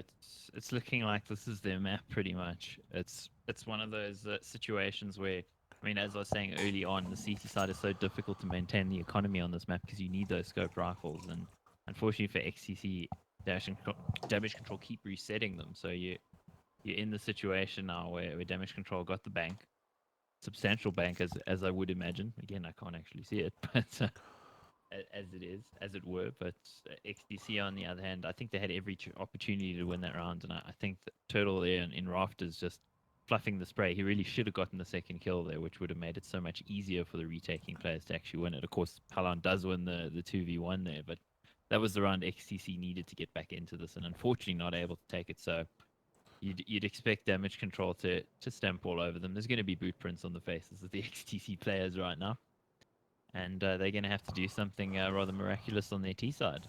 They need at least a couple more rounds here to make it possible for them to be competitive. Well, that's the thing as well. Something to consider, though, in some cases,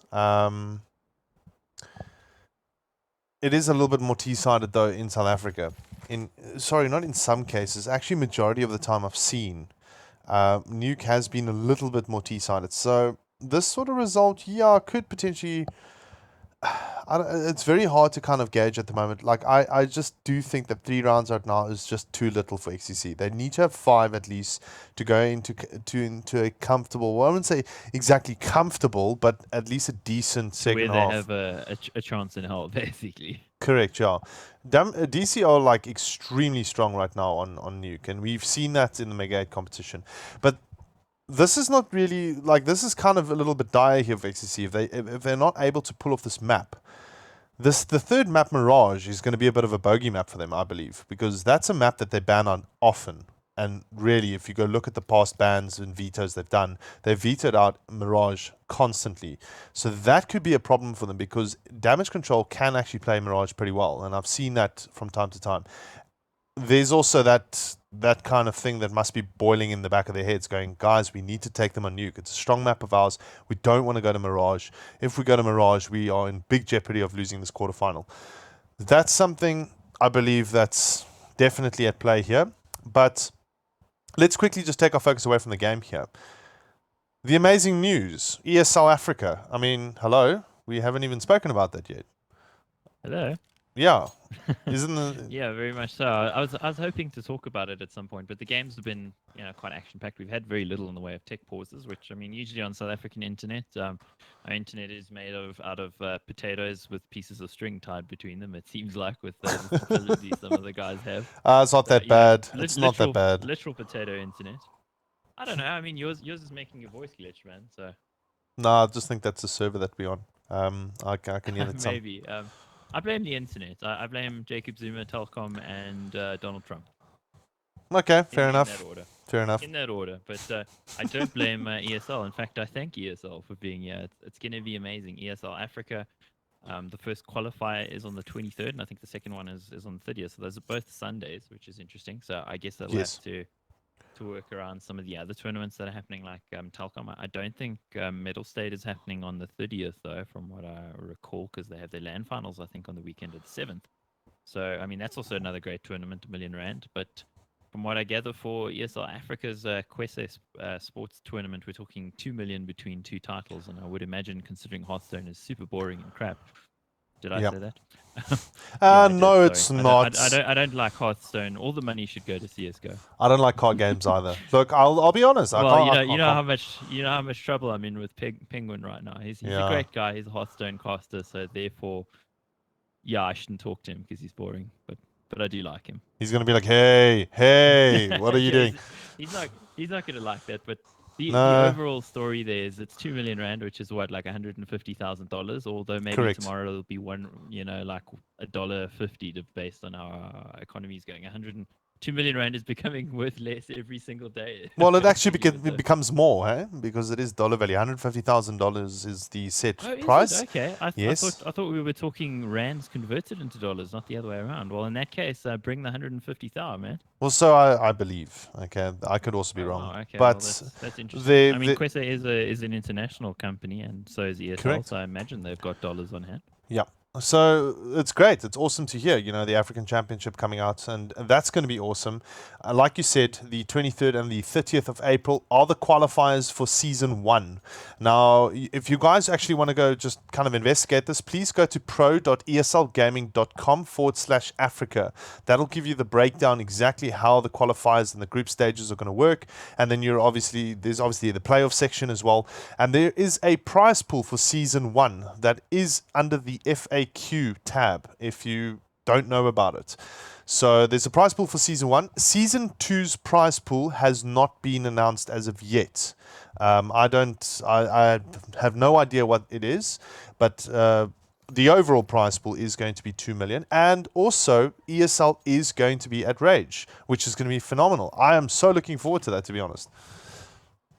And as I say I'm that, looking forward to this. We're going back into the game. yeah, Spaz is back. 3, damage control 7, and Spaz was absolutely power on Inferno, but so far, I mean, he's got a few kills on the board. But Viking, actually, the one guy who didn't get kills on Inferno is the guy leading the way here for XCC, and XCC really needs Spaz and P&D to come to the party. I thought P&D's been really strong outside of that angle that he's holding from the balcony there in Heaven, but just doesn't seem to have had that much impact aside from the single round. We're going to see pistols here and P&D being rather cheeky with the Nova. Yeah, if he gets the frags with the Nova, that'll help him a bit, but it looks like that ain't going to happen. He'll As get wrecked instead.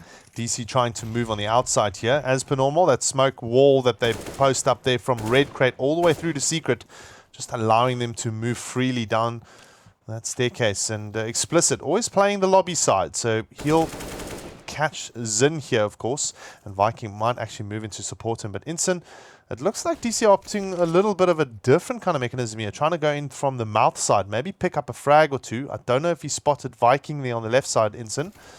And Viking doing quite well, still staying alive here with a 5-7, gets himself a headshot, tries to go for the second, under a lot of pressure as he's out of bullets. And you can see right now, he'll get taken down.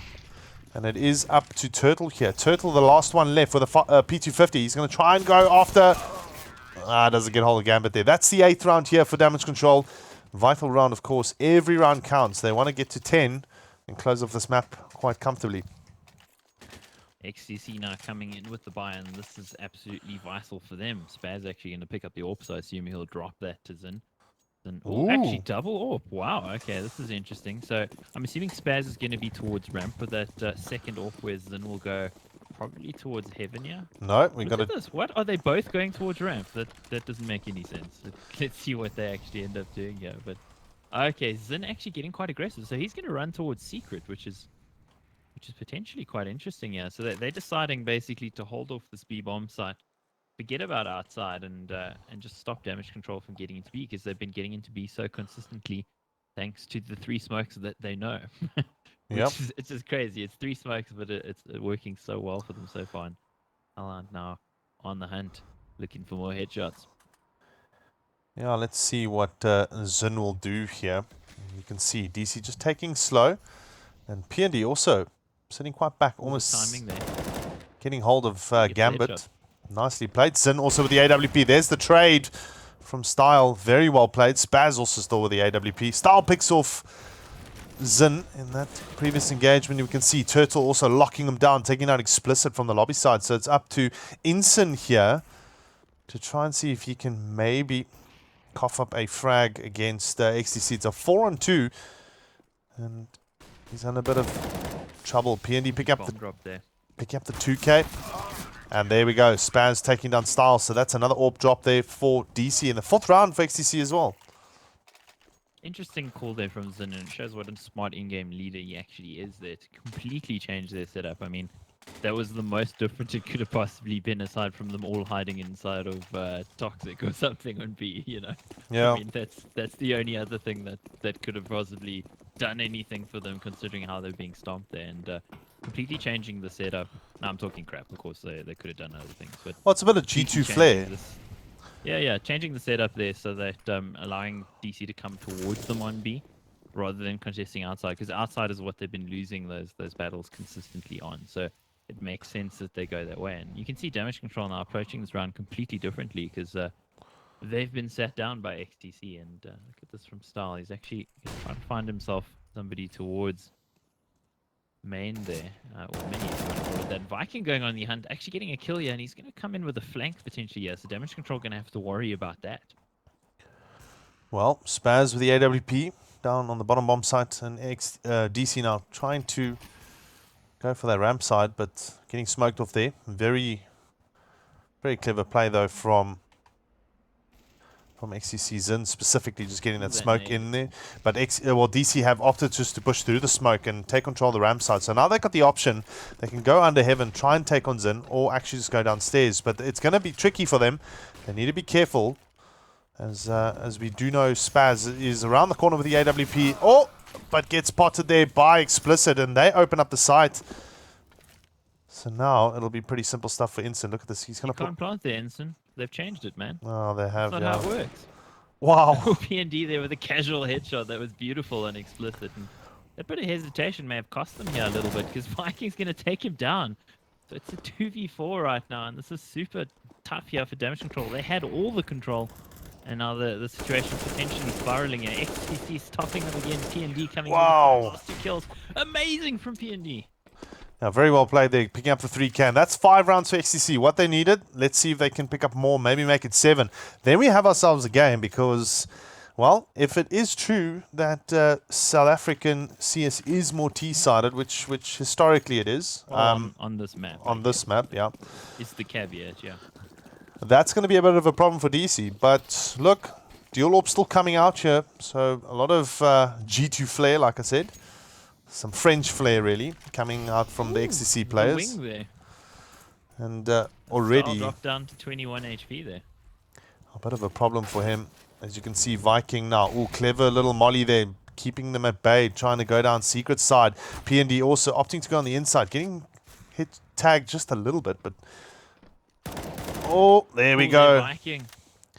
Getting himself the nice shot now. Nazin posting on the outside, under pressure right now, and there we go.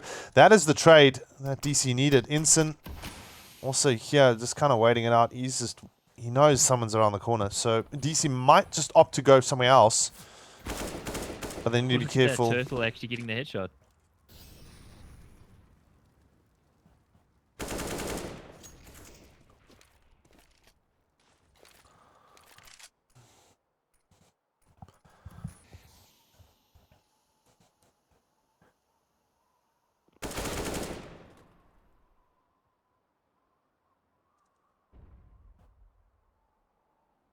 Sorry, my game is slightly hitched here, so I was not able to actually see what was happening the last few seconds, and Stahl wasn't able to see that he was getting shot in the back there by Viking, so just Instant left alive, and I do apologize for going quiet there, but Instant going to be pretty quiet too, put down to the grave there by Spaz, and that's another round there for XTC, so 6-8 here, and XTC going to be wanting to get 7 on the board, and actually put themselves in a good situation, potentially. I mean, it's not a good situation losing the CT half, but at least they're in with a pretty fighting chance, I'd say. Yeah, well, look, I mean, they should be able to pick up the 7th round here, just going into this last round. Not a very convincing buy from Damage Control, so a very good fight we're seeing here from XCC. And DC now opting to go the ram side aggressively down. They need to get downstairs as quick as possible, get the necessary frags. We see Explicit take down Viking, so that's a vital frag for DC. Now as they move down, Spaz, next victim, and look at this. All of a sudden DC take 3 quick frags and get the bomb downstairs. It's up to Turtle and PND to go for the retake here, but it's going to be super, super difficult as Styles got the AWP. Indy shoots at his teammate there. Look at your mini-map, mate. But it's going to be really difficult here on this retake. But they can do it. It's just interesting to see the change of pace there from Damage Control playing so incredibly fast there. Works out perfectly for them. And there's not a lot of time here for XCC. It was quite a long rotate for them. And they're going to need to come in here and falling into the trap of Damage Control. Well, XCC opting in. Turtle going around the corner, getting the frag on Ensign. He's going to try and go after 2 of them. Oh, hard spray! And not good enough there. DC pick up their 9th round. He got the ace there. He got the ace there, Turtle. Wow, very well played. And something I obviously didn't notice. Yeah, well, it was amazing heroics there from him, but the bomb was already too far gone. That's why I was kind of saying the rotate was just so long there for them, unfortunately. So 9-6 at the moment. Damage Control in, well, pretty firm control of proceedings, I'd say. We're likely to see Mirage unless XTC are able to show us some wizardry on their T side. They need this pistol. Yeah, vital round here for either side, really. DC wants to keep this match alive and go for a 3rd on Mirage. And XCC wants to close it off with a 2-0 victory. That'll be quite a bit of a shocker in this quarterfinal. As we see now, XCC opting to go with an interesting look at this turtle actually with the armor Tech 9. So someone has sacrificed their gun, of course. And Spaz also Tech 9 buy up there. So it's up to DC with the USPSs to try keep them at bay. Oh, hard dink on Style there, so he's not going to be able to fight for much longer. Viking doing the distracting. Meanwhile, the other players are actually trying to get themselves through secret there, potentially. And, well, taking this fight here in lobby, and this is getting a little bit dangerous. Style actually coming in there with the backstab, gets 2, and Explicit also picks up 2 as well. So it's just Zin left alive, and that was completely confusing. The mini-map is super confusing on this map, considering the multi-layered nature. And Zin, well, talking about multi-layered, he's going to have to get headshots upon headshots to actually close this out. There's a lot of low players here for damage control, but geez, you got to say, this is almost impossible. Pretty much. It's got the bomb though, so you're not supposed to agree with me. You're supposed to come in with the optimism. Where's your optimism? no, I think pretty much realistically speaking, you've got 2 players, and look at that. He gets the dink there as well. Yeah, so make that 1 player left actually with high HP, and the rest of them quite low. So there's a potential chance here for XCC. Zin in particular. Oh, doesn't spot his man and will get taken down there. Style actually picking up the Tech 9. That's the 10th round here for DC. And they should be able to build off this momentum going forward and hopefully picking up 16 rounds quite quickly. Yeah, well, Style leading the way on the scoreboard for his team there with the 3K in that round. So, got to say, he's been quite impactful for the team on this particular map. Hellhound as well. And on the other side, Viking doing the heavy lifting when he was so quiet on Inferno. And it just seems like Spaz here on 2 kills has just really done nothing compared to his Herculean efforts on Inferno. And we really need Spaz to show up if we're going to see XTC actually do something. But Style just pushing there, getting super aggressive and getting the 1 kill. Explicit on the other side of the map going to be chasing down a couple of players. Yeah, but Style actually goes down, funny enough, to Spaz. Speak of the man, and a kill comes in, and P&D with the 1 dig. Beautiful. And there's the response from Gambit, at least taking down P&D, but still only 2 members left of XCC. Both have Deagles though, trying their best to get hold of Gambit there, but he's not going to be able to do much. They just need to try and maybe move towards secret side, go for the bomb plant here, maybe pick up some funds. It looks like they're going to try and go for the, well, opt for the gun battle. As we see, obviously Turtle just moving in from Heaven's side. He does spot Hellhound. Easy frag for him. That's not really a 1D. Well, it is, but, you know, it's a pretty much kind of sit down, take your time, go for the shot. Instin's going to have to back off from Ram's side. I don't know if he heard them, though, because, I mean, look, he didn't actually take the fight there despite them being pretty low. I mean, it would have been called, I would imagine, that Spaz has taken some damage, but going to get into this bomb site now, and Spaz should come in with the plant here quite easily, so this is winnable for XCC, considering the Deags as well. Obviously can't take too many shots to the chest, and well, who needs shots to the chest when Gambit's going to get the headshot here. It's just Turtle left alive, and he's going to get denied there by Instant as well, so we're going to see the bomb defuse come in here, the defusal, shall I say, for damage control, and they're going to extend their lead, but XCC making it really close. Yeah, not a very convincing round there for damage control, but good for them though, nonetheless, picking up the 11th round. And XCC almost getting ahead of themselves there with the win. But they did get a bomb plant that is going to help them in the buy round, at least with a little bit of extra funds. We'll probably see upgraded pistols come out from XCC or a full save. So it's going to be a little tough though for them irrespective. They did pretty well in the previous round, but right now DC have got 4 rifles and an 3 rifles and an AWP. Yeah, XTC don't really have what they need in this round. What I need is some coffee. Oh! He just needs kills. Look at that Explicit and Hellhound doing so much damage there. Can't even really talk about it. 3K for Explicit, eco frags, padding his stats there, getting some money in the bank. And now's the buy round for XTC.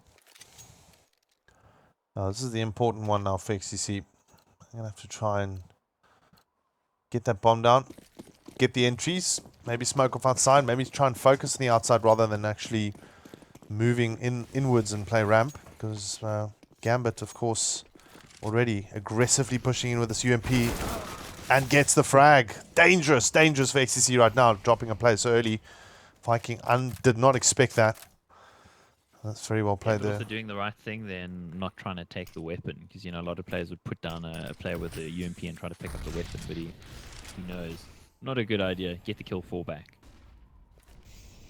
You see the XTC player there chucking the AK away, which is quite funny, but Halan don't need no AK. He's got a FAMAS and he's getting kills, but there's the response from XTC.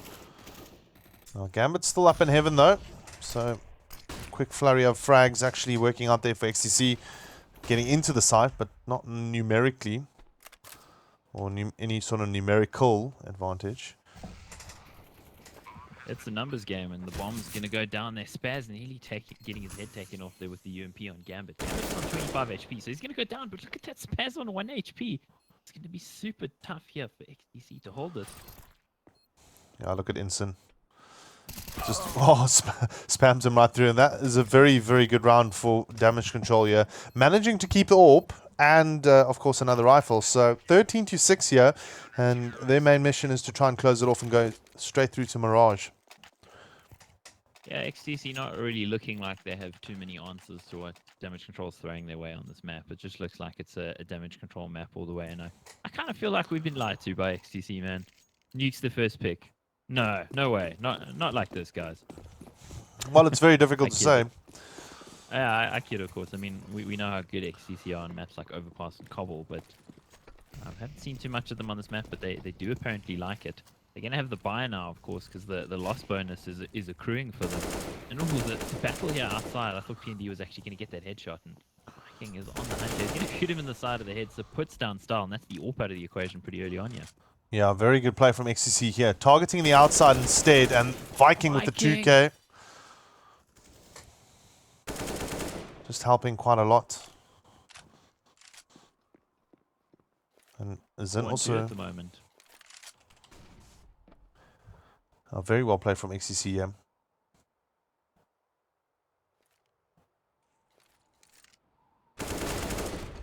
Oh, Alan, they're getting sneaky shooting. Turtle in the ass, but he gets shot on the side of the head. He still gets another kill somehow. Takes Viking down, and it's a 2v1. Explicit can win this. We've seen him clutch before. The XTC desperately need this round. Ooh, almost getting holders in there. Needs to be careful of Spaz in the heaven side. You can see Zin just maybe trying to bait him a little bit. Ooh, that nade's gonna hurt. Actually, not as much as I thought. 3 HP, so scratch that. And they're going to take him down here by the look of it. Zin closes it out. And XTC finally on the board here in the terrorist half.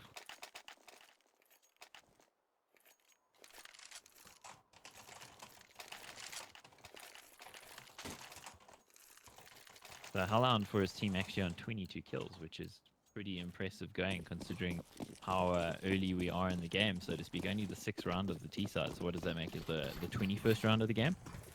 Yep.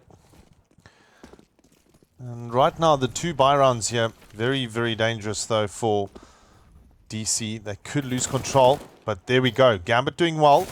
Trying his best, picks up a 2K. He's going to go for the 3rd, and there is the trade. But still, Style backs up quite convincingly, leaving it on a 4-on-2 scenario now.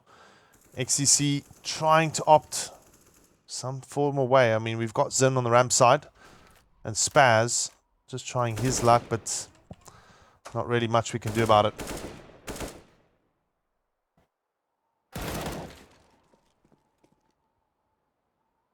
The poor old Spaz goes down there to Explicit, and unfortunate for him, not having a good time of it on this map at all, in contrast to his performance on the first map, Inferno. So it's just the in-game leader, Zin, left alive with the AK, and going to try to see if he can do some damage here. But you got to feel that that was the round that XCC needed to win. The economy is basically been reset, and that's the worst case scenario for them. It can't be any worse right now, considering the 13 that damage control are on. So they lose this round, it's 14, and then they're not really able to properly buy pretty much again, I don't think. So it's going to make life really tough for them.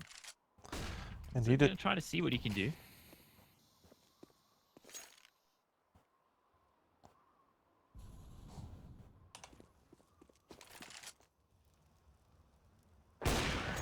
Oh my word.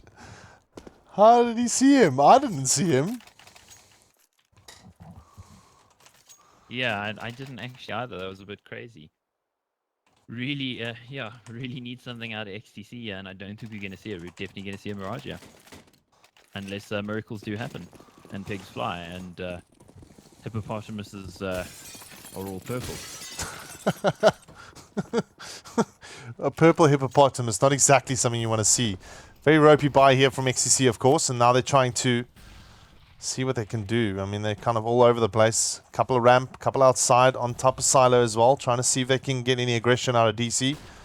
And here we go, ramp side push now from Viking. Does he get it? No, there's a shutdown from Gambit. PND with the trade, but he's low on HP. Star with the support, and there's the 1D coming out from PND. And Howland also just closing it off there now. So PND still on the ramp side. He's got the bomb here, but low on HP. And Turtle is all the way on the outside in warehouse, being spotted, taken down by Howland. So PND last one left here, or Panda. Some of you may know him by that nickname. Just trying to see if he can maybe just wangle himself around, trying to get somewhere, but you know, Hellhound is just like kind of lurking and waiting for him right now. Oh, no, he's not. Look at this. Oh, this is dangerous. Gets the one frag. Turns it into a 2-on-1. Or 1-on-2. Gets the bomb plant. Manages to restore, but needs to be careful of mouth side. Doesn't look that way. And gets taken down. And that is the 15th round for DC. Unfortunately, not good enough there from PND. Almost getting it right. Very well played there from him, nonetheless. Yeah, very well played from him, and well, it may be a little bit too little too late, so to speak, because of course DC are going to get that defusal, and therefore the refusal of XTC being able to actually take this map. So unless there's some crazy heroics here, I mean, we're talking multiple map points here available for XTC, it's going to be super difficult. And well, Mirage, you got to favor damage control going into that potentially, but still, I'm getting ahead of myself a little bit. This is, of course, 15-7, and we are still on nuke. You never know. Well, you're right. You're right to a very big degree. And also, not a convincing buy right now from XCC. They've lost quite a bit of control, but there's that wall of smoke that we saw DC do in the previous half. XCC pulling it off now, obviously trying to get through towards secret side. And still, they're kind of just stalling it, waiting for someone to come up the staircase. And not the best timing right now, as we see quite a number of responses from DC, taking down 2, but Turtle quite low in HP. He's going to rather back down and go towards the bottom side here. It's really, really tough right now for XCC.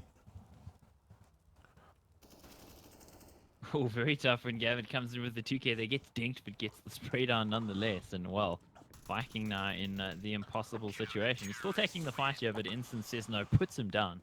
And that is the win there pretty easily and quite convincingly in the end. So, I mean, we've seen 2 pretty convincing wins for either team on these 2 maps. And we go into Mirage. Yep, it's going to be good. And obviously, guys, we're just going to have a quick 2-minute break from our side. We're going to go into a 3rd and final map. Favorable for DC, but we never know. XCC might just bring it back. We didn't expect it from XCC on Inferno, and look what they did. They beat DC there. This was the map I at least thought that XTC would challenge DC on. And now, well, we're going to Mirage.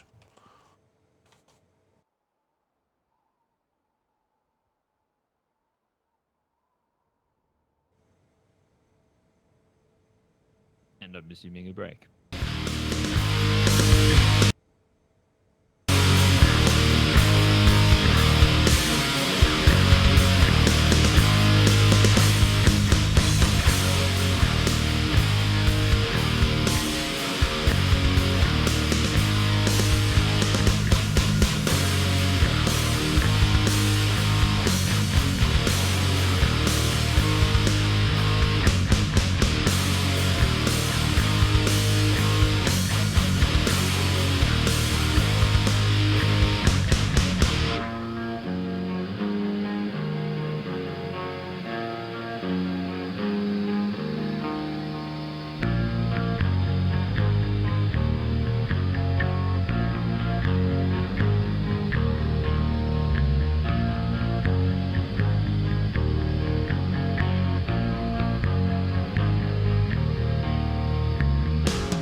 Right, okay, cool. So we're back for the third and final map here between Damage Control and XTC.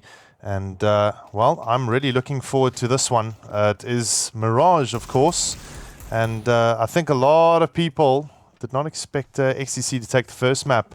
Axe, I mean, your take on Infernos. Something you expected XTC to do? Or was it more just kind of a case of we expected DC to actually roll them over on Inferno? Well, I don't know. The Inferno, pick there that ESEA put in this best of three because they picked the maps for it rather than the teams. I think it was a bit of a wild card in a way because XCC didn't play a ton of Inferno in previous years, and they proved to have a really strong T side. It just seemed like the CT side wasn't the greatest, but they had enough rounds in the bank. They pulled it out in the end, and Damage Control, meanwhile, absolutely running riot, rampage, destruction, wreckage on both their T side and their CT side when it comes to nuke. So DC looking really strong going into this. I think the map favors DC. XCC famously do not play it pretty much ever. I mean, I recall them always banning it against us when I used to be an active player. Yes, you said so. That it was our best map by far. So they're going to win the knife round though, which is pretty good for them. I'd imagine they'd start CT, which it looks like they're going to do. Which is kind of what you need. If it's not a map that you favor, you're going to want to start CT. Kind of gives you the opportunity to sort of establish a bit of a lead and kind of create a buffer for yourself on your T side. But Damage Control super strong on their T side on this map, so pistol round. Yeah, indeed, and an important one for XTC to try and see if they can kickstart their campaign on this map. I mean, this map is vital right now for either side to go through to the semi-finals. And as we can see, DC now opting to go towards the B side, obviously because of the close quarters combat, but they have got one or two players just kind of playing in that mid side to try and see if there's any rotations coming through, maybe try and even challenge. And you can see Style now moving in towards the short position here, and we'll see Turtle just kind of angling on that short side. He's going to back off into sight, and now DC rolling in towards the B-bomb site. Can they get in? Can they get the bomb down? First frag actually goes towards XCC. Make that 2, and already DC responding with a quick 2K there. Make that 3. Really well played there from Gambit. Just easy headshots coming out here. It's a 2-on-3. DC quite low on the HP as we see, but there's the response. Gambit still keeping it alive on that 25 HP. It's up to PND. Bomb still not down, but should be planted now. PND trying to get into the site. He's going to challenge Gambit, but gets taken down. And all of a sudden, well, bit of a problem for XCC. I wouldn't say alarm bells are ringing. Way too early to mention that, but still. Good start here for the DC side. Well, it is Johannesburg in South Africa, so I'm sure alarms are going off somewhere. But yeah, that being said, Damage Control coming out with the 5 UMPs here, and interesting. I mean, we saw SK do this on the map quite a bit, and there was a 4K being super OP, and Style, Explicit both getting opening frags, headshots for them, and they're just farming up the money here with the UMP. Style, particularly with being an AWPer, he's pretty happy with the money he's getting. It's got the 3K already. Just Spaz left alive with that Deagle, hoping to find himself a headshot somewhere. Oh, look at this. He's going to go for the knife. Can he get it? Oh, no! No! Trying to be cocky there. Gets taken down by Hellhound. And the UMP by actually working out very well there for Damage Control, opting to go towards the A-bomb side this time. Kind of standard stuff that you see in MMs as well. Most teams just generally kind of push this B-bomb side on first pistol and then quickly opt towards the A-bomb side. But it is round 3 here, and a full save, well, actually just one upgraded pistol from Viking now. And Damage Control moving that bomb back towards the A-bomb side. They've still got the gun advantage here. Aggression coming out from Zin, so this might actually work out. Look at this. He's done this before at ECL, if I'm not mistaken. He actually sat in the smoke and got a couple of pot shots, but not going to be the case this time. Tries to challenge and gets spotted immediately. Hellhound with the first frag entry here. There's Turtle with the response. So very well played from XCC at the moment. Still kind of keeping their numbers. And DC now not too sure if they want to kind of carry on. Oh! Domed. Yo, what a shot there from Turtle, picking up the 2K. And Spaz immediately collecting a gun. So Explicit doing some work on the palace side, and now DC opting to go for the A-bomb side, and XCC are waiting for them. They've got some rifles. Oh, sorry. Actually, just the UMP. Sorry. They've got some utility, and doesn't look like it's going to help much as Gambit picks up a quick 2k here. And Turtle trying to pick up another one, which he does. He's got a UMP. He hasn't picked it up yet. Well, used it yet. And he's very low. This man with the USP, what? Let's see if he can get hold.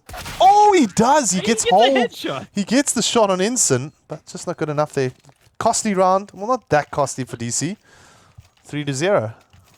What madness! I mean, every single shot's a headshot from Turtle there with I mean, this is the USP of all things. I mean, he nearly makes the round close with the USP. How very strange is that? And well, damage control. We thought they were firmly in control, and Turtle there with the USP almost wrecking them. And we are going to see the full buy here for XCC. They got the AWP in the hands of Zin, and he's going to need to probably find something for them here. Viking, meanwhile, also quite aggressive there towards the catwalk area, but mid control here for damage control early on. Use the word control twice in a row. Well, DC, mid side, they want to take control. And I said it as well. Used it now too. It's great. It's late at night. Anything's going to amuse us at this point, basically. They're trying to handle the mid side. There we go. And that's what she said. well, start off here now for XTC. Good spray down from Turtle. You pick up the one. There's the trade-off from Gambit. Look at Viking. Vital position to be in. He's going to challenge and get Viking. the 2k. And very well played there from Viking. Instant the last one left though for DC. And yeah, he's not in a very good position. You've got the bomb at least, so you can maybe rotate towards the A-bomb site. Go for a quick sneaky plant. But there are two players waiting for him there. So I think the best option for him right now is maybe just challenge B. The only person waiting for him there is Spaz, and he's on the angle. Just waiting for a slow peek, and you should be able to spray him down here. Pretty simple stuff. Although, Ensign. Wise to it, but goes down anyway. Spaz with a headshot there through the wall, and EC finally with a round. A very good lockdown there from XCC. Only losing one. Yeah, I think that's what the economy needed. They definitely needed to be in the position to actually take some guns through into this round. And of course, they are in danger of the reset from damage control, and damage control did that consistently on Nuke. So hope for XTC's sake they're able to gain control here. And Spaz actually was going to set up for that cheeky smoke into apps. He actually goes quite deep into apps, but changes his mind at the last second. Well, Zin on the sniper's nest there, trying to see if he can peek through. Hallown gets the entry. And no response yet from XTC, not being able to trade out there. So Hallown low on the HP though, he's on 21. And we're just waiting now for DC. DC kind of just taking control of mid-side once again. They're going to try and see if they can... Very clever smoke grenade there, of course, on that connector side. So that should allow them at least moving in towards short. But needs to be careful of Zin. Oh, Zin's got an AWP. Way too close combat for him. And Spaz getting taken out by Style. Style will pick up the AWP. So that is a problem 101 right here for XCC. Not being able to lock down that B-bomb side. There's Turtle with a kill, but considering the numbers disparity, maybe they need to hang on to the weapons, and they're not going to be able to. Style takes down P&D. And it's just Turtle who is now extinguished by Style as well. So that's pretty much exactly what I said shouldn't happen for XCC is what did happen there. And damage control taking advantage of a pretty fast push after they got the mid control and the cat smoke there. Unfortunately, catching Zin with his pants down. Yep. Not something anybody wants to see except his girlfriend, basically. Hey, you're going below the belt there, but anyway. Aha, I see what you did there. Amazing. XTC now, things not looking so amazing on this. They've P&D again actually pulling out the Nova here, and it could actually work for him considering the engagement. Oh! He gets the kill with the Nova. Slotted! Beautiful. My word. And now we're... doing a lot of damage though. Style doing the work through the P250. PND's still alive, but he'll get taken down by Hellhound. And, well, DC losing one member, Explicit, still managed to retain the bomb site here on the Eco. So it's not too bad for them. And they got They got a decent amount of utility to kind of keep Spaz and Viking out for the moment. Although, look at Viking coming in from the Palace side. So this is quite vital. Maybe he won't be as effective. Oh, well, there's an AK on the ground, so that might be a bit of a problem. Although Hellhunter has got his angle. Not going to work for him. Headshot. Viking, now it's up to him. Can he go for the retake here? Dangerous position to be in. Oh, he does spot Style, but doesn't get the spray down. And there we go. Style picking up the last frag there. 5-1 here. Damage control looking very good on D side. Yeah, Star's been super strong throughout the series so far. I mean, he's again leading the scoreboard for his team, 9-1-3 there. And I mean, he picked up a couple of pistol kills there as well. So Star looking good, and things not looking so good for XTC. They're on the 5 rifles, and no AWP available because, again, money quite limited for them. And they really desperately need to get back into this because traditionally this is a 9-6 sort of CT biased map. And, well, they need to do something here. Damage control, meanwhile, going for the lowers control here. I keep using the word control because I just love it when they got control the lowers. Then had no chance there. Aggressive push here from Spaz, not paying dividends. And, well, also one thing to note, look at the armor buy here from XCC. Also, just half armor. Well, they don't necessarily need the helmets if, you know, they're against AKs. Of course, the only reason you need it is maybe if you get sort of wall banged with an AK or something like that and you don't want to die to a headshot. But, you know, I mean, it's interesting. A couple of guys have spoken about it a fair bit. Somebody who's not going to do any speaking is Viking, unfortunately, going down. Can't speak when you don't have a head. Completely agree with you. PND trying to work the magic here with the M44. Although Style, pots him one shot there. Under a lot of pressure. Almost picks up the 2K. And Ensign will be able to trade him out there. So only Turtle left here for XTC. Is he going to hold on to this gun? Or is he going to actually just back out and, well, sorry, go for it? Look, we've got Ensign and Gambit quite low. Yeah, no, I agree with you. I think he just needs to kind of wait. Just rather go. But if he's going to go for the retake here, it's going to be a really ballsy effort from Turtle. And, of course, as we can see, the utility being deployed. Yeah, he's got some great clutch ability we've seen from him, but considering the time, he doesn't have to hit anything. He's just going to try and find a couple of frags here. Well, these players are so low, he might actually find them. He gets What? 3K, he's going in, and Ensign is going to pop his head and take him down. But still... Okay, that was just crazy, because there was actually a kit on the ground, so he managed to pick up the kit as he went past. Ensign pops him, but had he found the kill on Ensign, it was actually possible. I was like, no way, there's no way this is possible, but he nearly made it possible. Turtle, you are a miracle worker. Clutch player 101, he almost got it right there, but 6-1 damage control and a convincing lead right now. Well, nearly throwing that around away though to Turtle's heroics, but it's going to be the savior for XTC, and Gambit doing what he does, getting the end, he's going to find 2. Easy What's to... quite interesting, maybe just to mention, if you check out 3 Clicks Phillips' YouTube channel, he actually has a video that came out this week about, you know, whether it's important having a helmet or not. So it didn't really help fell out there, unfortunately, with Viking catching him with the P250 close range. But it is quite interesting because generally you don't need a helmet on CT side, but a lot of pro teams still do it anyway. Yeah, that is actually quite an interesting topic. You know, why should you actually buy full armor in some cases? And well, personally, I never do unless I have lots of money. But talking about lots of money, Gambit there, jeez, farming up the kills there on the anti-eco, and XTC still on only the one. We're gonna see the orphans in. But yeah, it's an interesting point with the helmet thing. I mean, generally you don't need it. You can forego it, get a couple extra nades. I mean, the money can make a difference, but yeah, pro teams still do it. I mean, one of the examples Philip actually brings out is Astralis against FaZe, actually buying up helmets and not armor against AKs on CT side. So I guess there's a reason. We just don't know what it is. Those crazy Danes. yeah, talking about crazies, the score at the moment 7-1 here. DC now opting to go for, well, pushing to go for their 8th round, but it's going to be tough for them. And we also see, again, Turtle shutting down Gambit here. Good start for XTC. Can they pick up the 2nd round? And as you can see on the overview here, we've got two guys kind of focusing towards this B-bomb side and then two towards A. They're probably going to opt to take that bomb towards the A-bomb side. Slow rotation out here from Ensign. He's waiting for the aggression from Spaz, but I think he's just rather going to run it out.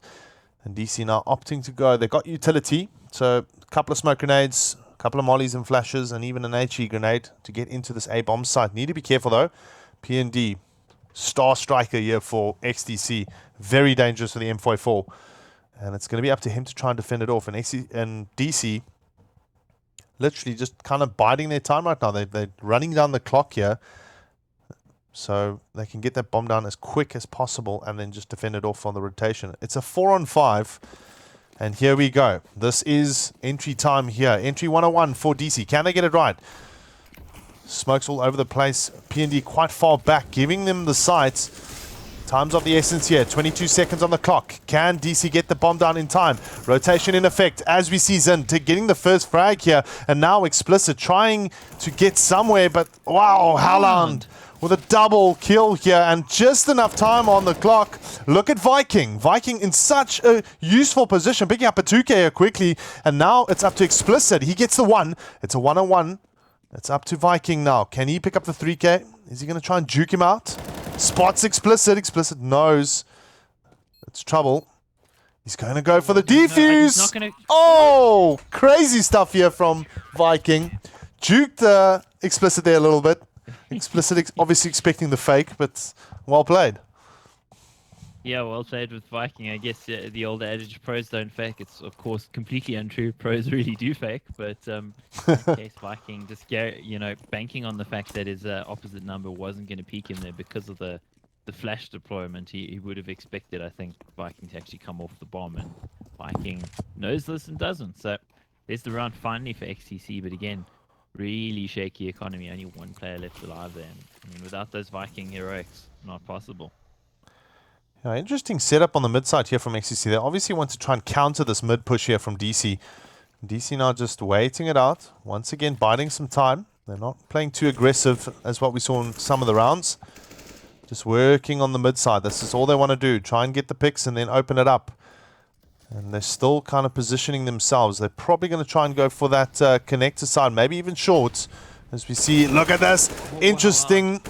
As Haaland manages to pick up the 1, but there's the trade immediately from Zin, and another trade coming out there from Explicit, and now XCC opting to go for the B-bomb side, but the rotation so quick here for XCC. DC now still in kind of thought, are they going to go for this B-bomb side, because they need to be careful. We have got Spaz and Turtle just waiting it out for them. P&D getting the frag though, and Gambit, and that's going to apply a lot of pressure onto DC right now. P&D there, the great equalizer, going in for another here, and he's going to get it. There's just 2 players left alive here for damage control. And the HP on Explicit 10, to be exact, going to be really difficult for him. And the 2 players are quite separate here. So Ensign going to be looking for an entry here, maybe to open up the site so his teammate can rotate in. But Spaz being quite tricky about this. He goes down nonetheless. Ensign now has the bomb side. Explicit going to be coming through short. Oh, and that nade could do pretty big damage there to the XCC players, and it does. Oh, but there's the counter. The counter nade. Bomb will go down. Explicit under a lot of pressure. He'll get taken down. And XCC will pick up their 3rd round. So not too bad for XCC right now. They've got a lot of work if they want to keep themselves in a possible distance of winning this quarterfinal. This is the 3rd and final map. XCC actually beating DC on Inferno. That was quite a close game. And then DC just responding with a very convincing win on Nuke. Yeah, so this is really all to play for. They want to make it into the semis and potentially get to the final, which is presumably where both Bravado and Energy see themselves as being, being the 2 teams who've been fighting it out in finals so far this year. But both these teams, of course, great teams, and XCC still backs against the wall a little bit here, but hopefully they'll, for their sake, they'll be able to chain together some rounds. Of course, if you're a damage control fan, you just want to see DC shut this down and let us go to bed a little earlier, as it were. But I think XTC got other plans here, and Viking looks to be going, I was going to say he's going to go aggressive here on Cat, but seems to have changed his mind a little bit about that. Yep, DC once again, 2 players in the mid side this time, instead of 4, so they're going to try and take control of it. And on paper, of course, DC is the stronger team here. They're more successful on Mirage than that of XTC. And XTC at the moment just trying to improvise here a little bit. But look at Howland walking in, getting the frag. And will pick up, oh, gets the support actually. That's the second frag there for him. Opens up the A-bomb site. Good play here from Explicit as well. And Instant will get the plant. Only Spaz left. Same old story here from Damage Control, and they got to be loving this. Again, resetting XTC. I mean, XTC didn't chain together really enough there to have anything in terms of a buy really going forward, but they so far, you know, in the red at the moment, so far behind, they're going to probably have to just force here anyway. And Spaz, he's going to want to hang on to this gun, but they are hunting him. They want him. Gonna deny Hellhound, but geez, they've got money on the Damage Control side, and they're gonna want to take this gun away from him.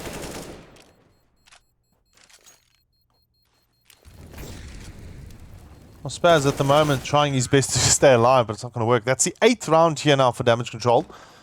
And a very, very important round for them because it's forcing XCC right back into an eco. And DC should be able to waltz into any site. Just take it. Unless we see a box in or some sort of box strat coming out from XCC, that might help. Because you can see they've bought up now. This is interesting. Yeah. I advocate the Middle Gear Solid box strategy. Basically, put a box on your head and walk around in it. Unfortunately, no box available there for Turtle. He gets his head removed by Hellhound. Despite the big nade doing the big damage, just not working out for them here on this force buy. But they still got 4 players alive. It's still possible for them, but I don't see a kit. Yeah, very, very interesting scenario right now for XCC trying to go for the retake here, but Zin might be the factor here. Picks up the 1. He needs to get the AK. So just to help him out. Look at this. Viking's going to come in from behind. Take down Style. And it's an easy one for him. Look at XTC here right now. Very, very troubling position. Explicit trying his best, but Zin responding. There's Inson. And now it's Inson and Hellhound here. The last 2 left against Spaz and P&D. They're already in the site, trying to go for the retake. Oh, and look at that. P&D just dropping. Yeah. And it is not going to work out here for XCC, irrespective if Spaz gets the frag or not. And very well played from Hellhound. Just backing off there in that last few seconds, allowing for that bomb timer to run out. Yeah, desperately searching for a gun at the moment. Oh, shame. He's just not able to actually find a gun there. Poor guy. Doesn't work out for him in the end. And it was a great retake from XTC, but the lack of a kit there really biting them in the end. And considering the force buy they were on, they made it a lot closer than I think Damage Control would have thought. But yeah, unfortunately, XTC just taking a bit of a beating at the moment under the cosh from the DC side. Yeah, this is quite a tough spot to be in. And Hellhound again, going for the entry. Will get it. Easy pickings for him. He doesn't spot Turtle, though. Explicit will come around the corner and spot his man. And that's pretty simple entry right now. Very standard eco here. Oh, Hellhound not checking his right-hand side. Easy for Viking here. So they should be able to pick up an AK-47 at least. Try to go for the retake. It's quite dire right now. Losing that AK. No, there we go. Spaz has got it. He's man alone. Can he do something about it? Gets the 1 frag. It's a 3-on-1 right now. Very much not in his favor, and that's the shutdown there from Style. 10-3. Wow.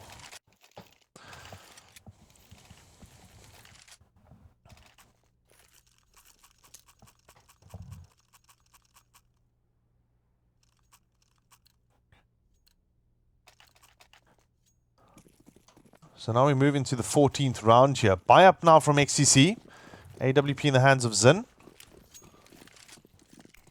And DC also in the hands of Style. We've got that AWP. Oh, but Zin's going to get the better of him here.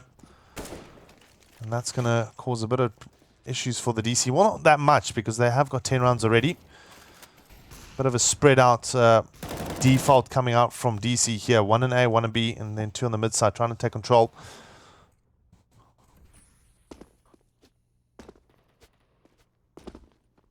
Obviously, a little bit more difficult for the XCC guys to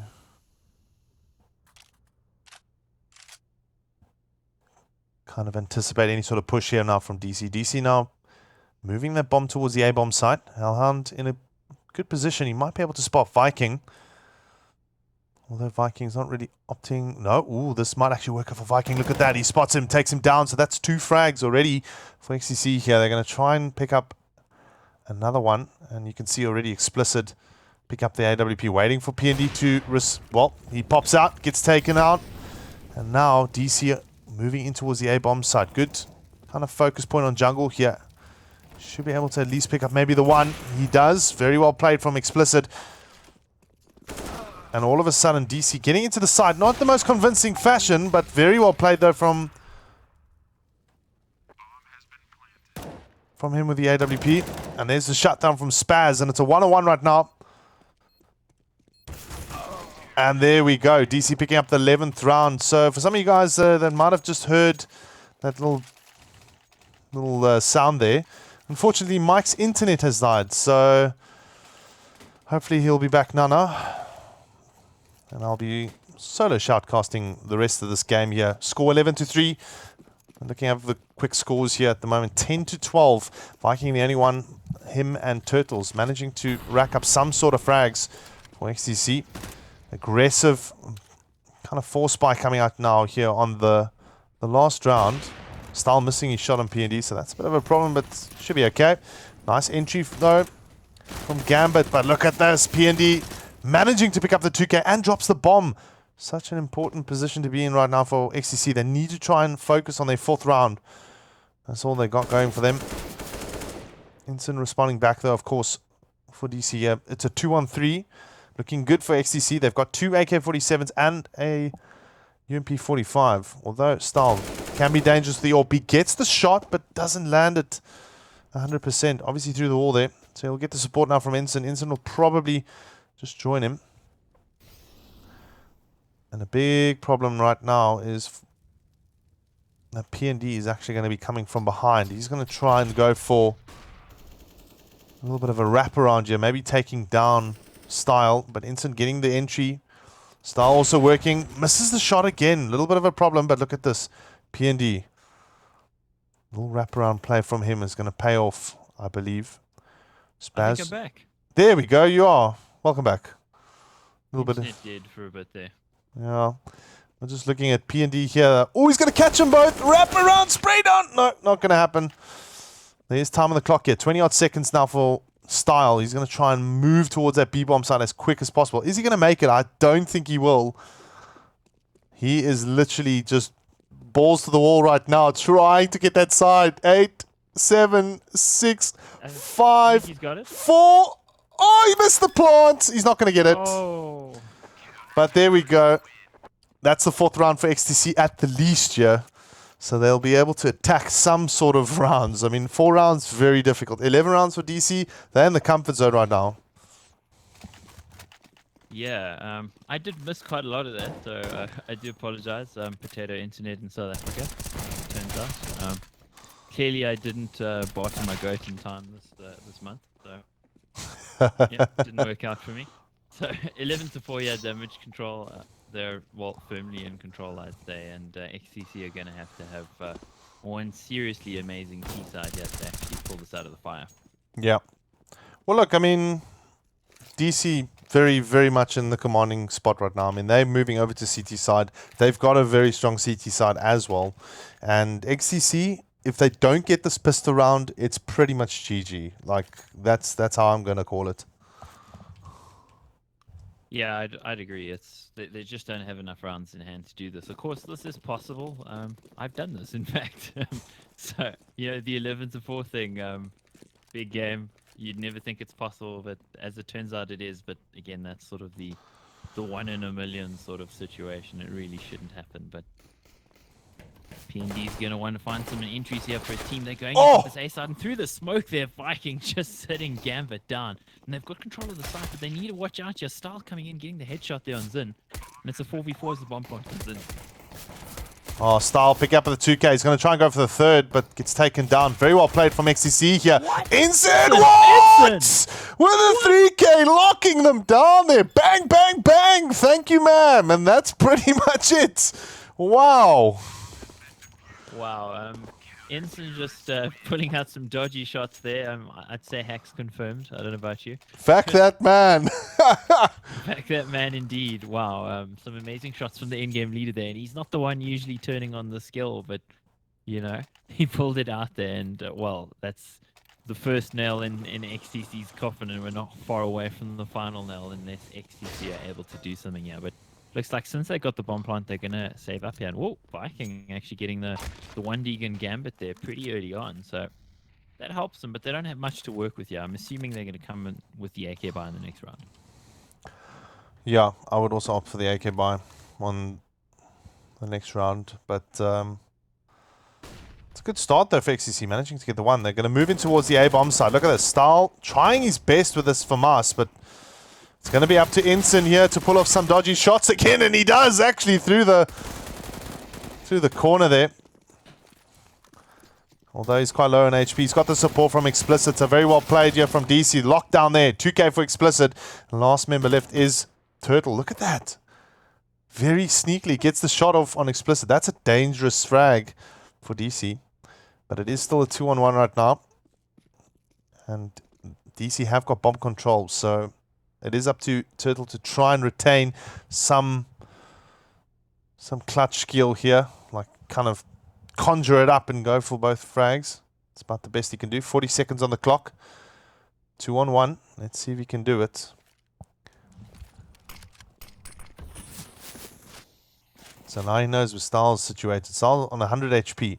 Bit of a problem. Ensign very low. That could work for Turtle here. He doesn't spot Ensign. He's not even looking left. And this is going to be a problem for him as Ensign will shut him down. 13-4 here. And DC, well, just get away. Yeah, Turtle not able to pull on the full. Oh no. I hope you have not dropped again, sir. But anyway, we're into the important round now. Buy round here for XCC. Let's see if they can actually make it work. They should be able to. 2 from us, as long as they keep some distance away from... Sorry, 2... going up against 2 UMPs. They should be able to get it. That's the entry, of course. Good trade, though, from Style, but Spaz will pick him up here. And now they will try and move in towards this A-bomb side. Ensign, though, wow, little one-click, 1 taps, and a nice little corner shutdown here for Hellhound. He's going to go and spam it through and drop 2 XTC. All the XTC players are actually very low on HP, below 30. So the retake is very much possible here for DC. I don't think they're aware of it though, but Turtle in a very good position on Tetris. Kind of waiting and out. PND sitting on the flame box side. But DC are going to back off rather and give this round to XCC. So a very, very good round for XCC. Retaining 3 AK-47s at the moment, unless one of them get caught. But very, very vital here. And the score at the moment, 13-5. A mountain to climb for XTC to try and beat DC and go through to the semi-finals. Aperture already through to the semi-finals, and Bravado, of course. And hopefully we'll be able to get the result of the Energy versus WRG game that also happened. Am I back? There we go. That happened this evening. I don't know what's going on. It keeps dropping. I can still hear you, but I'm no longer connected to the server or anything, and you can't hear me. Craziness. Yeah. Apologies. Well, anyway, Style doing the work now for DC, locking down Zin here as they move up that short side. The smoke there, managing to provide some sort of cover. Explicit, spraying all over the place, managing to knock down Viking here. So 2 frags for damage control. Good position to be in. XTC need to improvise. And obviously, as we can see, Hellhound cleverly placing that incendiary. Just trying to spot 1 or 2 of the members there. He's backing off immediately because I believe he spotted PND. PND, is he going to hold his angle? Is he going to go for the shot here? Ooh, good flash though. And there, bit of a problem. Hellhound dropping 2 XTC players below 10 HP. But Spaz getting the proper entry here. And Hellhound now under a lot of pressure. Spaz still keeping things alive here, but oof, also low on, Oh, look at the HP. very low. 6, 2, and 30. But they still managed to take control. And there, that nade kill. That might just be the defining factor here. Stahl and Instant both on full HP. They'll be able to engage. And P&D, the last one left here, gets shot through Broken Wall. And that is a defuse. A very vital defuse for Damage Control. Retaining their lead. Well, not retaining it, but increasing their lead to 14-5. Pretty much an unassailable lead at this point in Yes. time. I mean, XTC there were looking like they're in the position to start mounting a comeback, but they just don't have the rounds right now. They literally can't afford to drop any more. And, well, they're going to come in with a buy thanks to the bomb plant, but it's not a great buy. And Damage Control pretty much got everything that they could possibly want. I guess except an ore. But at the rate they're going, do they even need one? Well, let's see how it works out. I mean, PND and Viking also not the most convincing buys. Viking pushing in aggressively. DC shutting down with 2 players, and it's up to Spaz and PND to move into the A-bomb side, getting the frags. Ensign low on HP, but he is on a very good angle here and should be able to pick down PND. Very, very bad mistake there from PND, not checking that left side. I mean, that is kind of a very normal position to be in. Spaz, though, trading off. And there we go. DC now 4-on-1. It's up to Spaz here. Spaz left alone. The youngster, can he clutch it? This is the golden moment for him. If he wants to keep his team in the game, it's this moment right now. He gets the bomb. Good place. Good placement there of Molotov, but he's just waiting for someone to kind of peek around the corner, and oh, gets taken down. Just not being able to open it up and go for the frags. But 15-5, DC. Unassailable, GG basically. That's where we're at. And it's Deagles, it's desperation for XTC, and well, 5 Deagles, so we can't really call it a deco. It's a force up. They've got armor, they've got some nades, but they're going to have to play the smart to actually bring this round through for them. And I mean, it's possible, but again, you just got to look at it and go, well, the game's already gone from you guys. Oh, valiant effort here. Not being able to get the frag on style for Turtle. There's the trade. B&D. Oh my word! What? Picking up the 3K there with the Deagle, swinging things in XTC's favor, and unfortunately not being able to see that. Makes it a 4K. He's going to go for the ace here. Instant the last one left. And look at this. B-bomb site open for XTC. It's still... Love some of the comments here in the Go TV. P&D hacker. Confirmed. How? Just I missed it. Shots, man. I missed the frags, unfortunately. But hey, let's see if those were some crazy firing speed. I mean, 3 Deagle headshots that quickly after each other. I mean, that's some Nico stuff right there. Yeah, definitely. And I thought 1 was great. Then you see a second and you're like, oh my word. And then the 3rd one, it's like, wow, what just happened? And he picks up the 4K on top of it. So Instant obviously going to play a little selfish and not really give it to him. The ace. No, he's not going to want to. But again, XTC got no money, so they can't really afford to drop these guns anyway. I mean, they're on the long road to a comeback here, but we're talking, what is it? Math is evading me. 9 map and match points in hand here for Damage Control. So pretty much impossible, but impossible is something that shouldn't actually really exist in the CSGO vocabulary. It's always possible, just unlikely. Yep. I'm talking about impossible. Let's see if Style can respond with a Deagle frag. He's the danger man. Does. Indeed. And he's the danger man, but look at this XCC, look at this Gambit's getting information, and he gets a pick. He's going to back off immediately. Under a lot of pressure, he'll get taken down.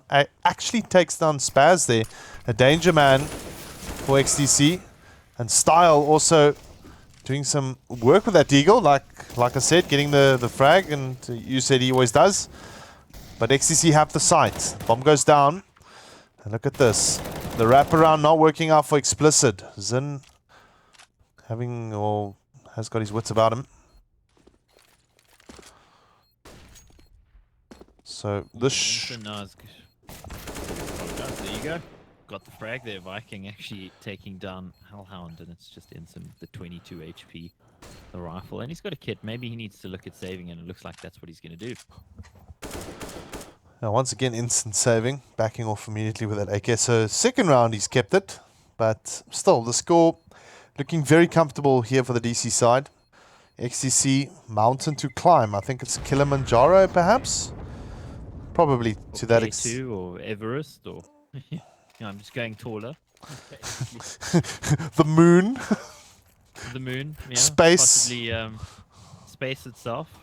What's the Maybe next? time itself. I don't know. Andromeda, or I think What's that's. the Andromeda Galaxy? Yeah, just there we to- go. To copy from the horrible EA game with people with wooden faces, right? Oh, But we yes. don't.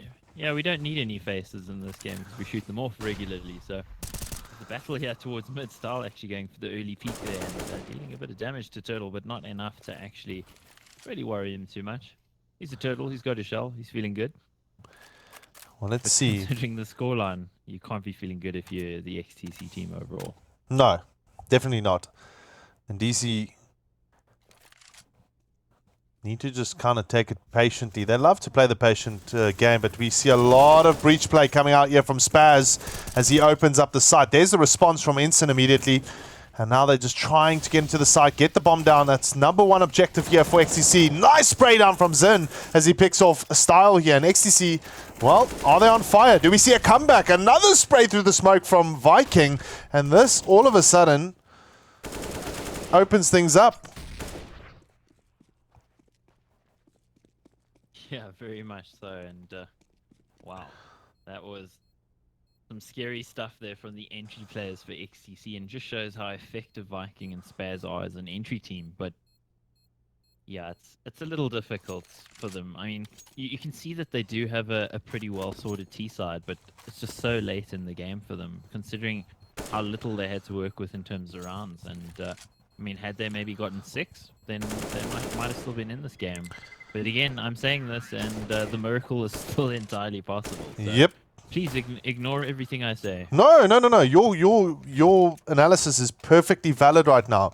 I will No, go. I was Hashtag just gonna go with like, yeah. hashtag believe. There we go. Remember? Okay, well we'll go with hashtag believe. I mean, from my side, I was gonna say something like, like nobody listens to me anyway. Like my dad and my, all of that stuff. That's where I was gonna go. I was gonna get vulnerable to you, Nate, and you just didn't let me. Disappointed. I'm sorry. But anyway, seeing P&D getting the first frag there now. So aggression coming up from Hellhound. Oh, he's lucky to get away. No, is he? No, it looks like he'll get away from it. And XTC in a good position here. They got the guns. Only Explicit the one with something. And look at the headshot there from Ensign.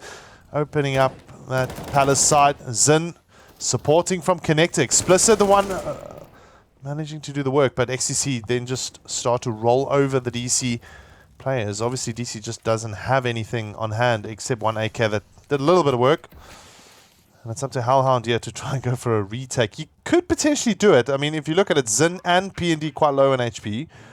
Only Turtle left. And Turtle, we know, his aim is looking pretty solid.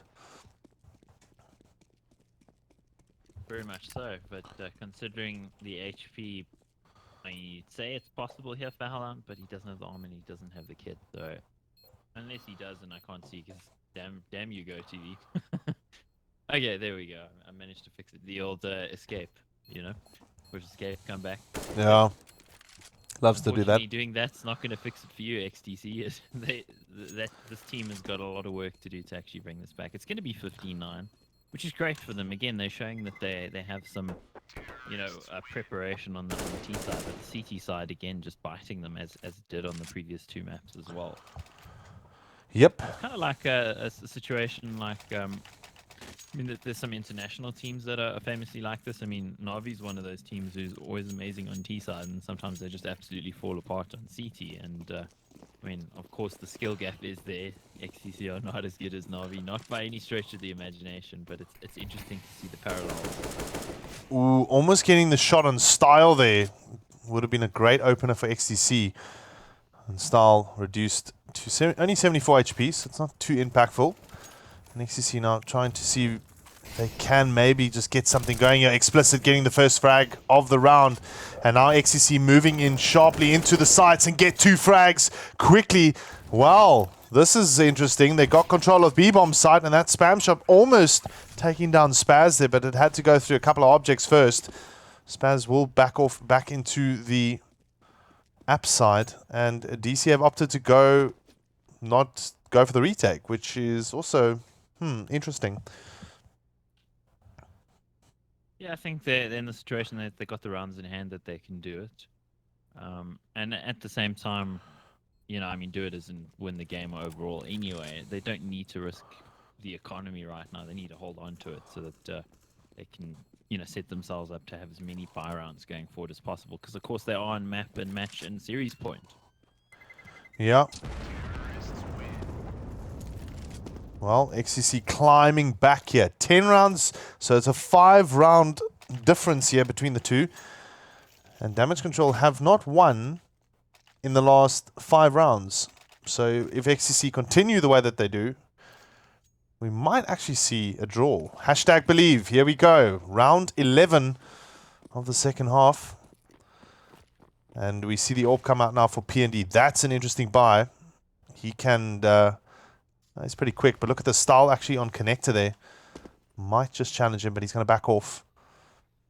So interesting seeing that Inson's actually on the top of the scoreboard for his team. Style also now moving to the top of that kill. Sorry for interrupting. Zin going down. Well, that's actually a very valid point. Inson is very good on Mirage. That's the thing. Time and time again, he's always topped the scoreboard on this map. And at Mega 8, he did the same thing, and I've seen him do it in the past as well. So maybe it's just one of those maps, you know, that he turns on beast mode and really has a go at it. But looking at it right now, it's a 5-on-4 here, and XCC have got something up their sleeve. They're going to have to get into the site and breach it. Take down Hellhound, that's the first thing. Hellhound being pretty solid, but not that solid though. And here they go. Style managing the AWP shot here. Howlon with one. Style getting, a TK. That's a little dangerous, but Howlon in a good position to clean it up here and finish it off for Damage Control. They go through to the semi-final, and unfortunately, XTC don't make it. But what a game. Yeah, great game, and going the distance, the 3 maps. I mean, we were just a few rounds away from going the full number of rounds we could on this map. So XTC putting in a good showing there, and just not able to close it out in the end. I think the lack of rounds that they got on their CT side really hurt them badly there. Had they had maybe 2 more, I think that they could have made a real game of this, and that's a shame for them. But DC will progress into the semi-finals. Just also to talk about the earlier results, Energy actually did overcome WRG in the end, so it was a 2-0 for them, a pretty clean 2-0, including a 16-1 on the first map and a 16-9 on Nuke. So WRG not having much luck versus the Powers Energy side, and Mythic Gaming forfeiting versus Bravado, who would have been expected to leave boot prints on their face anyway with the stomping that they were planning to dish out, I would imagine. So yeah, no stomping on this though. I mean, this is a close game. Indeed, and I'm a little bit heartbroken that Mythic did not actually take on Bravado there, but still, this is the South African ESEA Season 24 quarterfinal. I'm Burning Red, and of course, Extremes, giving you a phenomenal cast this evening between these two teams, Damage Control and XTC Gaming. Unfortunately for XTC on the end, they're not being able to get through, and DC will proceed through. A lot of people are predicting a DC versus Bravado final, but I don't think that's going to be the case. Mike, from your point of view, what do you think? I mean, do you think we'll see a DC Bravado final, or is that too early to tell? I guess it would depend on the brackets. I would be more inclined to say Energy Bravado, but it depends on how the brackets actually align. I would imagine with the seeding that Energy and Bravado would actually be in different sides of the bracket, because I think they were first and second in the league. Yeah. So we're more likely to see Energy, but Damage Control, though, if they manage to find Energy, I mean, I know from video that I did with Apocalypse after Mega 8, he's really keen for revenge against Energy, and it seems like they put in a lot of preparation to actually play them. So I kind of hope we see that rematch, and potentially, you know, if things go DC's way, we could actually see a DC versus Bravado final. You never know. Yeah, I really hope. But anyway, guys, Once again, thank you very much for joining in. It has been a pleasure. We will definitely be covering the semi-finals as well, but also please keep an eye out for further information on the ESL African Championship that is due to start on the 23rd of April and the 30th of April.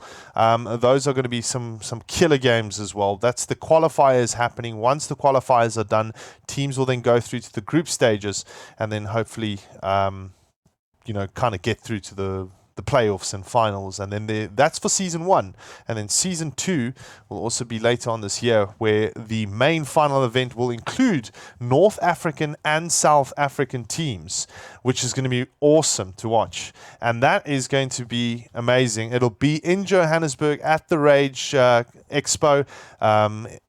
Pretty much, I think it's in October, the first week of October. Yeah, it's in October, and I mean, what that basically means is it's an expo with 35,000 visitors over the weekend. So there's going to be a nice big crowd there to actually cheer on the teams. And of course, the Masters finals last year that were at Rage was also a great event in terms of the live crowd. And I imagine that ESL Africa's event is going to be no exception. And of course, it has the might of the ESL company, obviously the whole MTG group, and we've also got Kwese Sports. So it's going to be super exciting, and it's worth $150,000. So eat that, European CS. Indeed. Cheers, guys. We'll see you next week. Cheers.